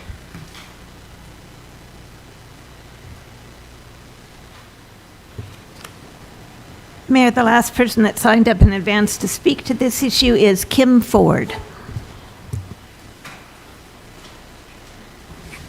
Thank you, Mayor. Thank you, City Council. My name is Kim Ford. I live on Southwest Talon Loop. I'm here today again. I came before you about 3.5 years ago to speak about the softball fields at Volunteer Park. I'm back here again tonight, again as a parent of daughters in our community who participate in youth sports, about the status of the fee schedule, as it is a little bit unfair to our girls, as Volunteer Park is one of the only sports fields that doesn't have a permanent restroom. So when we have these young ladies out on these fields at Volunteer Park and they don't have a sanitary place to utilize the bathroom, there's questions that are brought forth to the adults, the volunteers in our community who have to answer to our daughters and our young ladies why they don't have a restroom when we have restrooms down at Windjammer, we have restrooms down at Fort Nugent. So when they see, the other kids playing soccer, playing football, playing baseball, who have permanent restrooms, the question arises, why can't we have permanent restrooms? And mind you, I'm a lifelong member of, or citizen of Oak Harbor, born and raised, Oak Harbor High School graduate. I grew up playing on those fields without restrooms, and I continue to hear from the city that it's something that we're looking into, but 30 years later, we're still looking into it. I haven't seen action. Talking about our ordinance with the campers and vehicles and trailers, I've seen quick action in terms of city government taken on the concerns brought forth to you regarding that ordinance or those items, but I haven't seen anything come forth about getting a restroom down at Volunteer Park, and I would really like to encourage you guys to look into what can be done about that and revisiting this master fee schedule. Why are we putting on the backs of our young athletes in the community the cost of utilizing that restroom versus looking at how the city can continue to support them in that? Thank you. Mayor, that concludes those that signed up in advance to speak on this issue. Great. Thank you to each of you that came tonight to make your comments and share those with us. Is there anybody that is here tonight that did not have an opportunity to sign up to make comment that would like to step forward and make comment at this time? All right. Seeing none, I would turn it over to council for your comments. or questions? Mayor Pro Tem. I might as well start this off. Thank you again for the feedback. I have a question. Are we requiring leagues to rent portable restrooms from us? I mean, if they can get one cheaper somewhere else, they can do that, right? Why don't they just? Yeah, there's no requirement Okay. that they rent the portable restrooms from the city. So it's if existing facilities are inadequate, and they all are, and they want additional facilities, then they can either rent them from someone else or us. It's an option. Yeah, that's my understanding. Okay. Yep. That stated, I've taken issue for years with the lack of restroom facilities and the location. You know, back when we redesigned Windjam, 10 years ago, I said it every single meeting, like, why isn't there a restroom near the toddler play park? That doesn't make any sense to me. And it just, I don't know if it was an expense thing or a priority thing, but like Mrs. Ford, it feels like it's been 30 years that this should be prioritized, and at the risk of making a terrible pun, there's kind of a lack of urgency on the city's part to follow up on that. So I think that's something that we can certainly do better on. It's really a universal problem, but we will need to prioritize in terms of what we can do and where we can add facilities. I have some ideas about how we might be able to fund something like that. So I'm going to do some more research on that. So thank you for bringing that to our attention. I agree. Something that was brought up was the T-ball versus Little League, and how the pricing for that should be more in line with the Tiny Tots version of soccer. Is that something that we have looked at and addressed? Because if we're charging less for, the really little kids that aren't using a whole bunch of resources like scoreboards and stuff, that for one sport it makes sense to do it for the others. Craig? Yeah, Tiny Tots soccer is really non-comparable to any other organization. They are essentially a group that comes out, they use Windjammer Park, they just kind of find an open space. They usually have 3 to 10 kids in one class at one time, and it's more clinic-based. They just come out, they learn their soccer in the morning, then they leave. It's an hour clinic, that's it. Gotcha. It's not exactly the same thing. That's the only reason that was taken into consideration to drop it way low. It's really based on the consideration that they're not really using the fields very much and not really causing any damage. There's no replacement of anything. It's not like an ever organized done. game. It's just toddlers running around after a ball for a little while. Okay. Okay. Thank you. That makes sense. These things slip through the cracks sometimes, and so that's why it's important to get multiple eyes on something like an ordinance and say, whoa, we forgot this thing, and so want to make sure that was thought of, and because sometimes we don't think of everything. I'm happy to see us go back to the per player versus the per hour. That was another thing I took issue with back when we passed the fee schedule update, and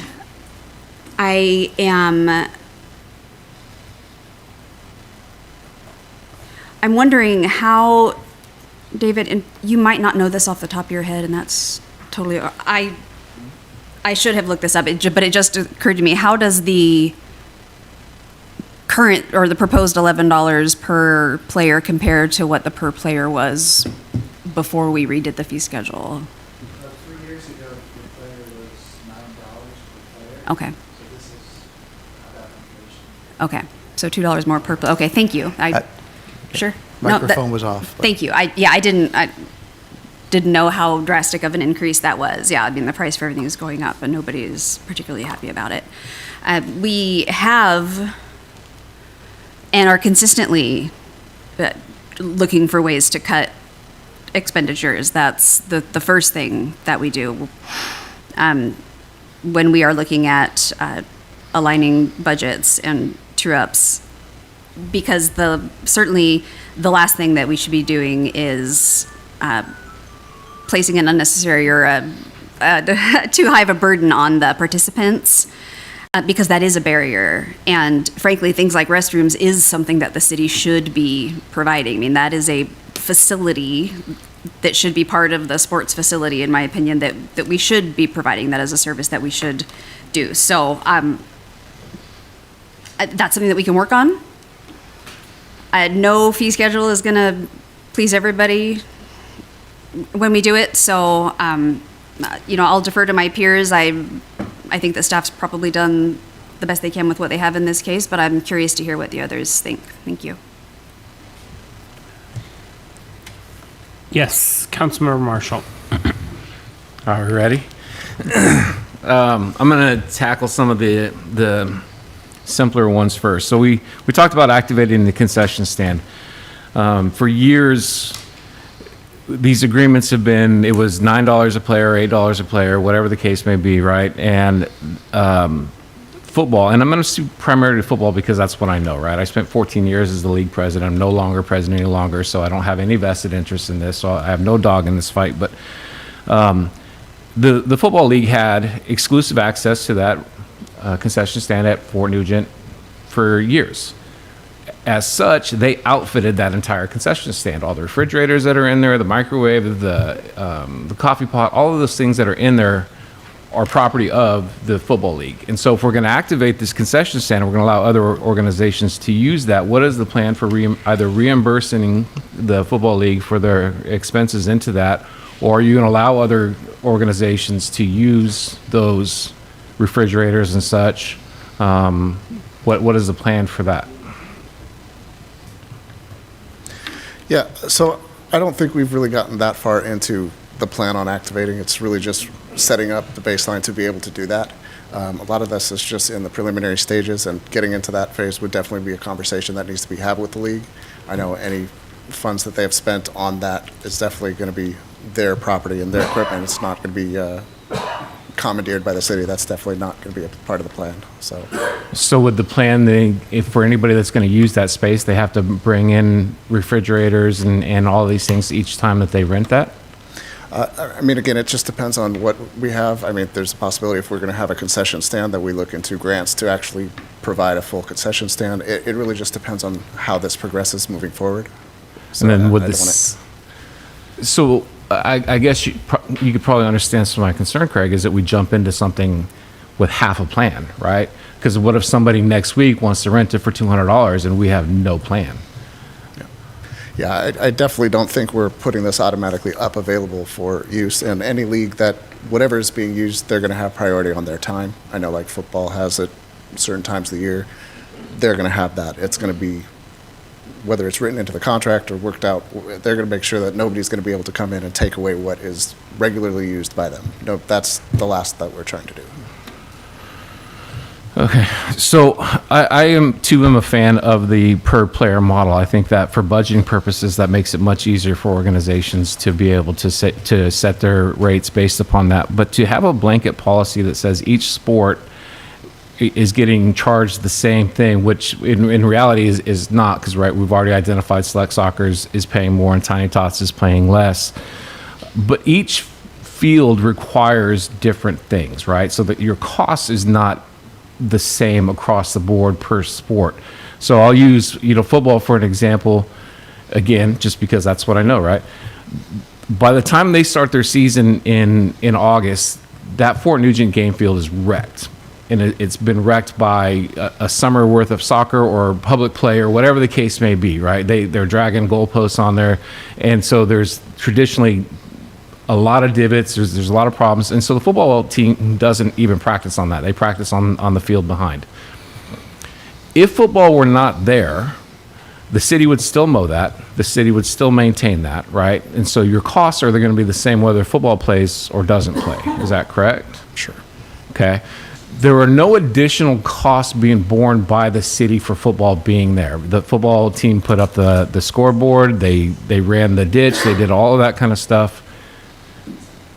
And so the only real costs that are being borne by the city then is for the concession stand, right? Because they are using the city's concession stand, which includes water and power, basically, okay?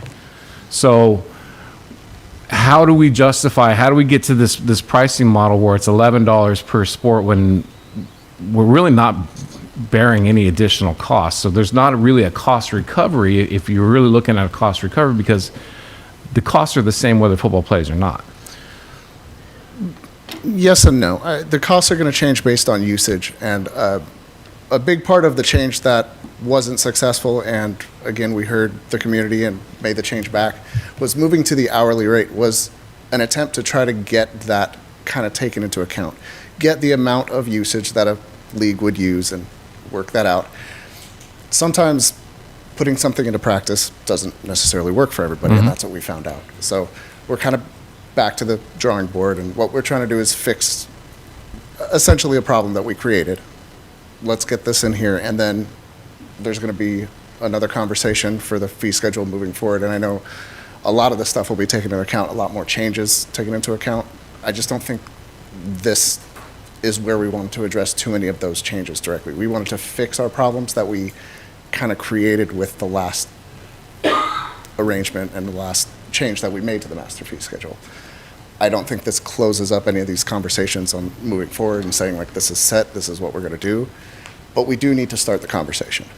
A lot of the things that has happened in the past has been just based on, well, this is what things have been done, and it's just, we can't operate like that. The only way to start taking things into account, start taking into account usage, start getting the kind of metrics we have to make the right decisions, is to get something into play and to enact something. And truthfully, the hourly rate didn't work. It didn't work at all. Every league had an issue with it. It was a huge challenge. And again, the last thing we want to do is create challenges for our participants. And we heard it, we made changes. I guarantee you everything that's being said now, we're hearing.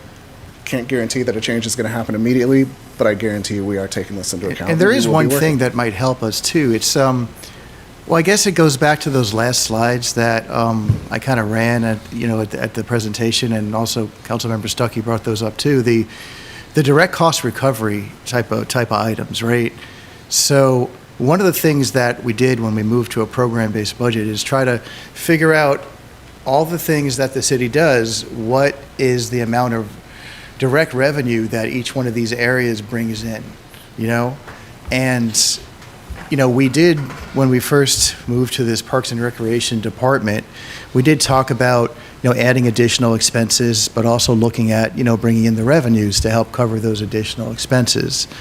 And one of the things that, because it was starting, we didn't really have like a target to go to, but now that we have some data from the National Recreation and Parks Association, and that we have some kind of baseline to where we're at now, the 12.9%, it might be helpful to us at least to understand what level of cost recovery the City Council would like us to target. We are going to be entering into our budget process shortly. We are going to try to figure out, what types of expenses will go into the budget, but also the types of revenues that we'll be bringing in to cover those expenses. So I think either during that process, or maybe some information can be given to us now as far as direction goes, like what kind of cost recovery would you like us to look at? What direct kind of cost recovery would you like us to be targeting, so we know what kind of revenues to be, trying to bring in to cover all of our expenses. So, we do everything we can to bring in grants. We've done a great job all throughout the city to bring in capital grants, and also we're trying our best to bring in operating grants too. But that only goes so far. So if we just had a better understanding of that, I think that would help out, the administration and staff better plan for this, Yeah, I wholeheartedly agree with that. And I think maybe what we did was we kind of put the cart before the horse in this and saying we want to do cost recovery, but never really identifying at what level of cost recovery that we want to do. We certainly don't want to get to 20% on the backs of nonprofit youth organizations, right? And that is bearing the cost for all parks, right? It is that figure that you gave, David, that was for all parks, correct? Not just the parks that are being utilized by the sports leagues. That was for the entire Parks and Recreation Department, Correct. not the marina. Right. Just the ones that are in the general fund. Right. Yeah. So there's more of a holistic look in trying to get that 20% cost recovery, and not necessarily just on the backs of the youth leagues. Any additional costs that we put on these youth leagues puts barriers to participation. It makes it more expensive for kids to be able to participate, and that's ultimately opposite of what we're trying to do as a city, right? We are trying to provide more opportunities for kids to be able to participate. It's economic development. Youth sports is economic development. They're bringing in teams from other communities. And if we're not providing opportunities for these other teams to be able to use facilities, to have a positive experience, it's not a good representation of our entire community. And I think that the idea of putting porta potties, this disproportionately punishes, in my opinion, Little League. They're the ones that primarily need that because soccer plays at Fort Nugent, football plays at Fort Nugent. There's facilities there. There's not the facilities that are adequate at Volunteer and at Coochie Park, right? And so, or even at Windjammer, we've heard how far away that is, for those bathrooms. And so to have that facility there, I think I like the idea of cost recovery. I do. As a city, we need to make sure that we're doing these things, but it has to be this feels kind of knee-jerky, right? Where we're just like, okay, we've identified a place where we can recover some money and let's go with that. But we've really not thought this out all the way in terms of the concession stand fee, what level of cost recovery we want to do. Last meeting I'd asked about, at what level are we at cost recovery for our Parks and Rec programming, and we don't have that answer. And so I think we need to be taking maybe a step back. We've identified that the per player model works better. So maybe we approve that and we get that part going. But then the rest of this, we kind of take more of a step back and like, all right, let's really look at what's it cost to run baseball? What's it cost for the football? What's it cost for soccer? And then we set our fees that are accordingly to that. And then also what our model for cost recovery is and what we want as a council to be as a city in terms of how we support our community, how we support youth athletics, what kind of economic development that comes from that. And then have kind of a larger conversation around that. And lastly, when it comes to just the commercial kitchen, we had a conversation earlier, Sabrina, that requires having somebody there, and so we're charging $25 an hour. I had this question before when we did the master fee schedule, and I still have it now. We can rent the entire senior center or center, whatever we're calling it, for $45 an hour or $67 an hour after hours, and that includes a site manager. So we're only charging $22 for that site manager, and the explanation that I was given before was that that's a volunteer. Is it 100% a volunteer, or do we actually have to pay staff? The site managers are paid. They are. It's a confusing setup. We use our site managers are our volunteers that have a service agreement with us that they do get paid the hourly rate. So Okay. the hourly rate that we charge is something that goes directly towards the site manager. So is that something that we're doing cost recovery on? Or are we just covering our costs? Are we making money on that, or are we just covering costs at that point? On that one, that specific fee, we're just covering the cost of it. Okay. Yeah, and then lastly, I still have some questions about the refrigerator. Do you need somebody that has specialized training to put something in the refrigerator? Or nobody needs specialized training to have that, but to run a commissary kitchen, there has to be. Correct. And I'm just strictly speaking about use of the refrigerator. Open the door, put it in, close the door. $20, cool, I get that. It costs electricity, but to have to charge $25 to let that person in and then $25 to go and recover your thing back, You know, So- if it's $70, it's $70. Let's charge So $70. Councilmember, I think one of the challenges, there's requirements that we have to meet for that. So what Yeah. we're doing is attempting to meet those requirements. And this is a pilot program. This is something new that we are trying out in order to provide a service to the public that has been requested. And so it is one of those things where we're trying out setting a fee to see what works, and then also looking at the requirements for our staff and seeing what works around that. So we are happy to follow up with Island County, but our understanding so far, it's similar to what we talked about earlier, like with the food handler's permit, I have requirements for food storage and other things that I have to meet in order to run those types of operations. And so we're just making sure we're complying with the county. We do have staff that will be going to class for this again in a couple of weeks. And so we will have them specify and check into that as part of that process. But so far, our understanding for this has been, those are the requirements, is that it has to be monitored and checked through these staff that are doing it.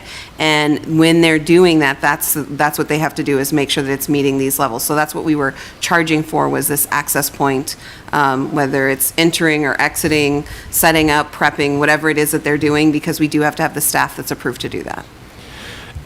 And if that's the case, that's absolutely fine. Then let's just price it as such, right? Instead of saying it's $20 plus you have to do this and you have to do that, let's just say it's $70. Well, and I think the thought process is some people come in once, some people, there's very different scenarios that we're finding. Again, it's a pilot program, so we're learning how this is working. So what's happening sometimes is, sometimes people are coming in and they're saying, I just need to do the one time, I'm doing my prep, I'm using this, I'm done. Others are saying, I need to come in, come out, and do this. So part of this process is going to be learning how this system works as we adjust to it. And then that's why when we do the master fee edits, we come back and show you guys, hey, we've found out more in starting this program, this is what it looks like. And so that is what staff has been doing with this, is evaluating it based on what they're finding so far. And then they will continue to look at it and adjust as necessary as it comes up. Okay. And I just thought of one last question. I apologize. Did we check into with what Diamond would pump it out if we were to buy our own porta potties? No. No, I never looked into that. I will call them tomorrow and I'll have an answer for you guys, everybody up here, by tomorrow. All right, thank you.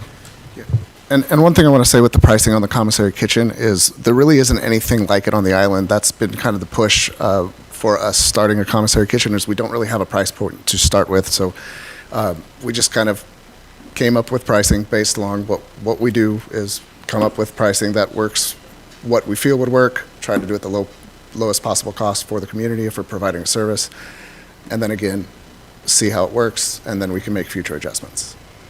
And that's great. And I love the commercial kitchen, and I think you come up with a really fair price point. You know, I would argue that it's even on the low side, right, for the training that has to go into that.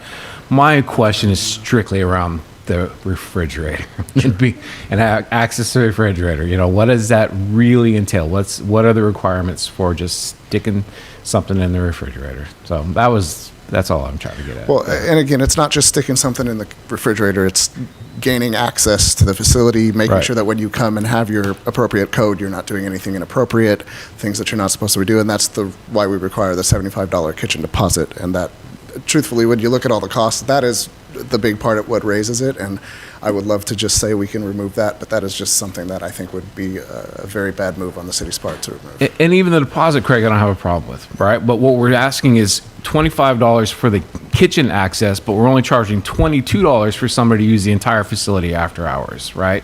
So if you don't need specialized training to let somebody in to use that area, why are we charging them $25 and somebody else only $22? Well, and part of the issue is you don't need specialized training to be in the space. The space itself is, we have staff that can sit there and rent the facility and monitor people being in the space. It's different if you're utilizing the kitchen, which does require this special licensing that we talked about from Island County. And the $22 fee is an add-on fee. So that fee would be built on top of whatever you're renting. So if you're renting after hours, you would pay your normal renter fees plus the 22. So it's not just 22 versus... No, I follow that. Yeah, okay. I'm tracking on all of this. Okay. Yeah, I really am. I made the example last time. We have businesses or vendors that need just to be able to say they can refrigerate their items. They're not using the kitchen. They're not preparing anything. They're not putting anything on a countertop. They're literally opening a door, putting something in, closing the door. That's it. Do we need specialized training for that? And the answer is we don't know, is what I'm hearing. We don't know that yet.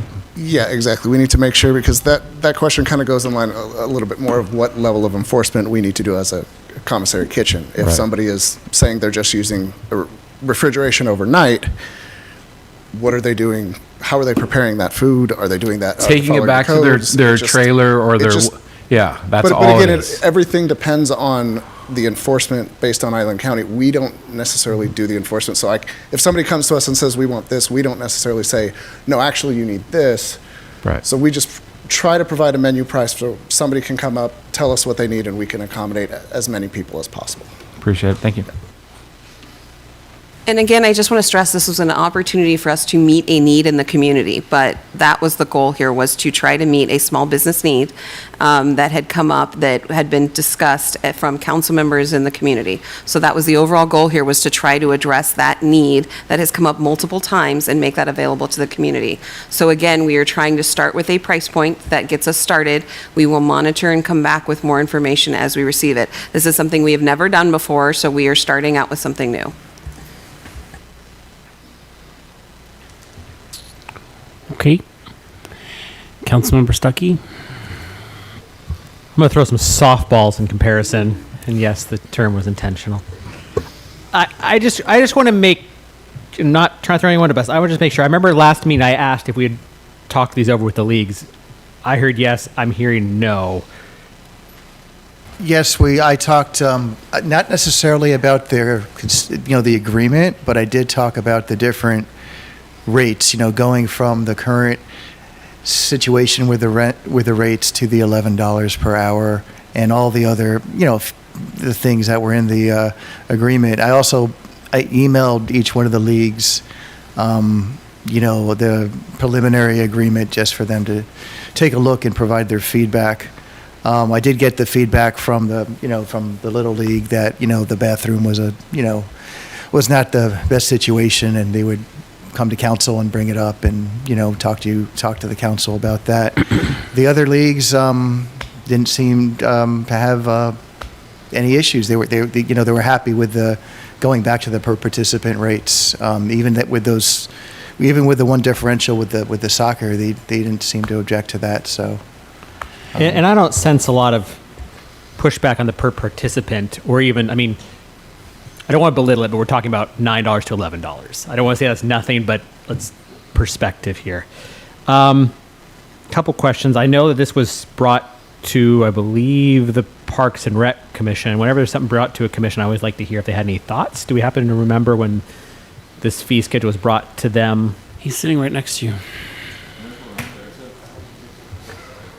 Was there any thoughts from the Parks and Rec Commission? I hear what you're saying personally. I don't know if I didn't watch the meeting. I don't know if Councilmember Marshall has anything else to add, but we just, per their request, showed them the information, and there wasn't a lot of discussion about it. And that was a request that they had made, to just see the information presented to them. So we made sure to show them that. And I do want to say, we did make some revisions to the agreements based on feedback we've been receiving. I won't say that we changed everything, because we do have this money that we need to make in the sense of revenue to cover that cost. But we did remove the liability piece for the portable restrooms. We also took out a request that had come from staff relating to future dirt costs. So there were some items that we did hear the feedback on, and we removed from those draft agreements. And when would these, let's assume we approved everything today, when does it take place? Like Little League's already in session. Is this looking at next year? Little League already has their agreement in place. If they choose to sign on to these new agreements, they could, or they can wait until 2027. And we did say that in one of the communications that I believe David sent. So help me, help me understand, because it sounds like everyone here that took time to speak is from Little League. Can you help me assign, not the $9 to $11 per player, can you help me assign a dollar amount of what we're actually talking about, which is the cost increase to Little League? It sounds like from restrooms. I'm trying to figure out where the problem is here. Well, I could tell you the overall activity fees that we brought in. So out of that budget that I talked about earlier, I have a breakdown of the different revenues that came in 2025. And also, as you might recall, the senior center was a separate area, and then it was folded into the Parks and Recreation Department. So recreation, so like parks is like one area in the budget, and now recreation and senior center has been combined, and they're like a different area of the budget. And remember when I went over that number before, the 12.9%? That was combined. If I break them into their component parts and just look at parks, the coverage from the direct fees that help out the parks, that, you know, those direct charges, that coverage is about a 3.3% ratio. And then when you look at like the recreational activities for youth and adult and seniors, and you add up those revenues, that coverage is closer to 30% of those particular costs. So together, as a combined department, that's when we're talking about the 12.9%. So anyway, for 2025, the activity fees were $12,817. Facility rentals, which includes, you know, renting the pavilions and kitchens that are in the parks, that was $21,651. Parks does provide services to other departments such as mowing and lawn, you know, parks, maintenance of grass, whatever. That brought in $4,726. And then vending concessions brought in $209.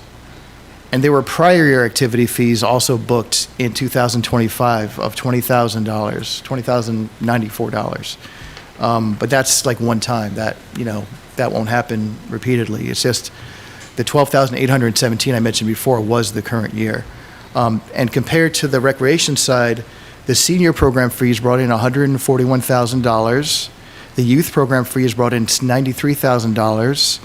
The adult program fees brought in $4,354.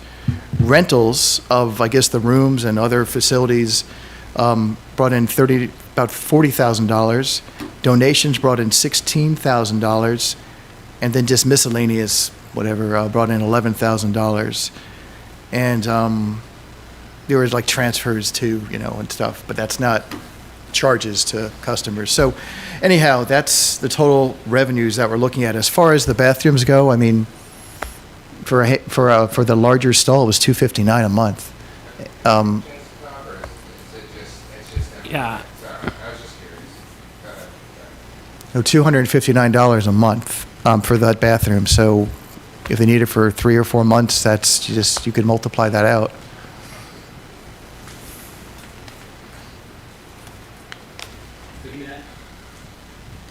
I'm just trying to figure out exactly what the impact is on them financially. And so between the prior agreement to now. Well, if I could speak, I could tell you. Would anyone object to him giving me that number? I know it breaks a little. Would you please head of it? I'm trying to figure out what the impact is of these on North Whidbey Little League.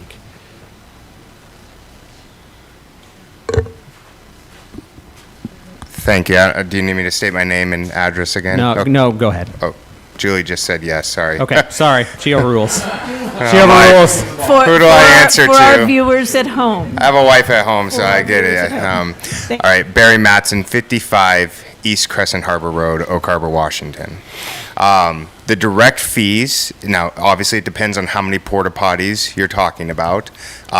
We typically have had 2 to 3 at Windjammer. It would be great to have at least 2 at VP, and there's 1 at Coochie that's being provided by the city already. So if you want to just use Windjammer as an example and VP as an example, that's a total of 4 to 5 porta potties at $200 a month. Our season runs from basically March, if you will, through typically middle of July. Okay, and we usually have not in years past had the porta potties picked up in July because we typically offer a fall ball program that kicks off in August. So it seems kind of silly to have them picked up for 2 or 3 weeks to come back and need them again in August. So then you go July, August, September, October is when fall ball ends. So the math, I don't know, doing it off the top of my head. I think, yeah, if we can. Couple thousand. Well, and can you rattle? I'm trying to figure out the exact dollar amount. If someone could help me. 200 times 4 is 800. 800 times March, April, May. 8. So 8 times 8 is no, that would be 2 fields. Yeah, I'm VP trying to figure out the and overall Windjammer. impact on North Woodby Little League of these Yeah, changes. right there, 1820. $1,820. Does that sound? That does not sound right. Over 8 months. Come on, guys. Well, then just 6,400. Thank you. Like the accountant may says that's way off.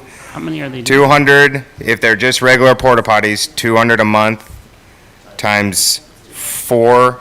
Let's just say 4. That's 800 times 8 months is $6,400. To give you an idea, since you guys are into budgets, $6,400 is approximately 12.8% of our total yearly budget. And do we? And that would be the total change from prior years. Does that sound correct to staff? I'm trying to figure out what number we're talking about. Roughly, I mean, the per participant fee is going up a little bit, and we are in favor of that. But just Yeah, I get yes, that. yeah. I'm trying to figure out $6,400 is what we're talking about here. Well, they're saying 200 a month. We had in the contract 259, so in the agreement for the standard stall, and that's for one. No, I think the ADA was two. The ADA was 259. Sorry. Yes. Thank you for correcting me, sorry. So the other piece of this too is that there's additional costs that we have related to staff going out and checking the containers, to providing extra toilet paper. I did get a confirmation to Councilmember Marshall's question regarding Diamond Rentals will pump private portable restrooms. They do 2 of ours at the city, just so you know, and it's $75 to $80 for a normal pump. And that's each time, and then they can provide a deep clean as well. So those are the additional costs. So if the league isn't paying it and the city's paying it, there's some costs there that we would be addressing.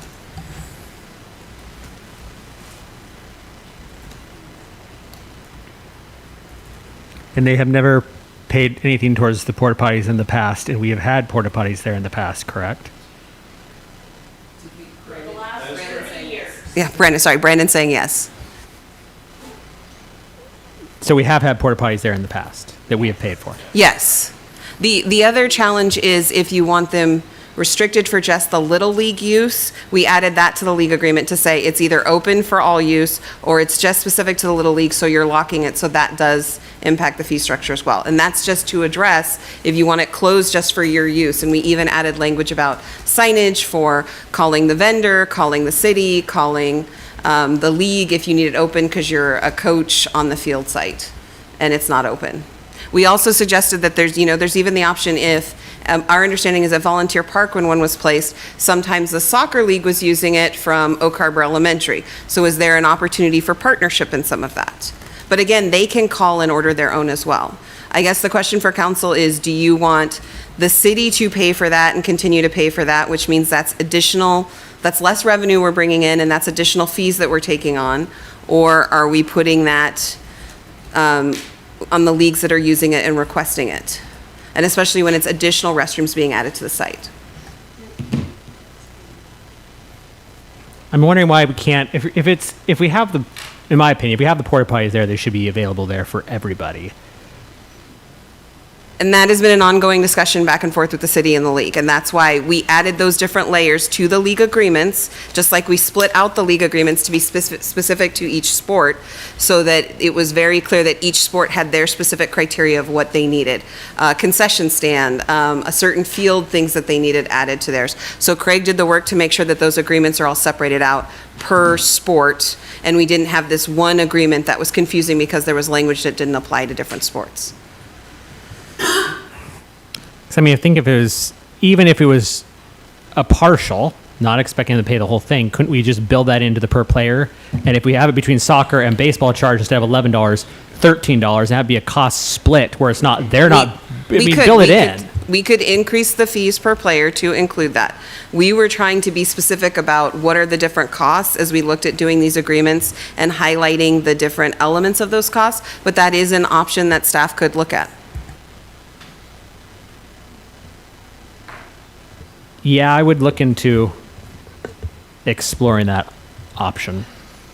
I don't love the idea of stalling this, but we're already, at least for this group, already have our agreement in place for this year.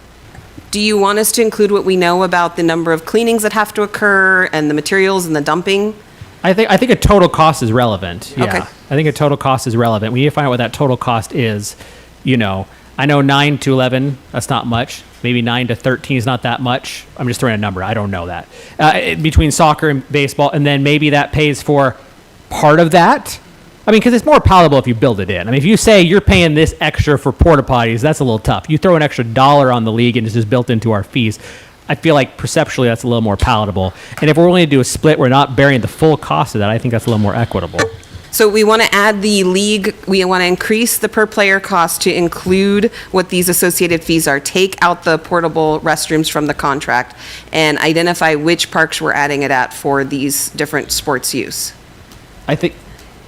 I mean, So, that's why I think we also need an exact cost of what this is going to be for porta potties. Is that a thumbs up from all of council so I we mean, know this is just me, direction? so Yeah, I don't that's want why I to wanted hold to up the train if it's clarify. just me.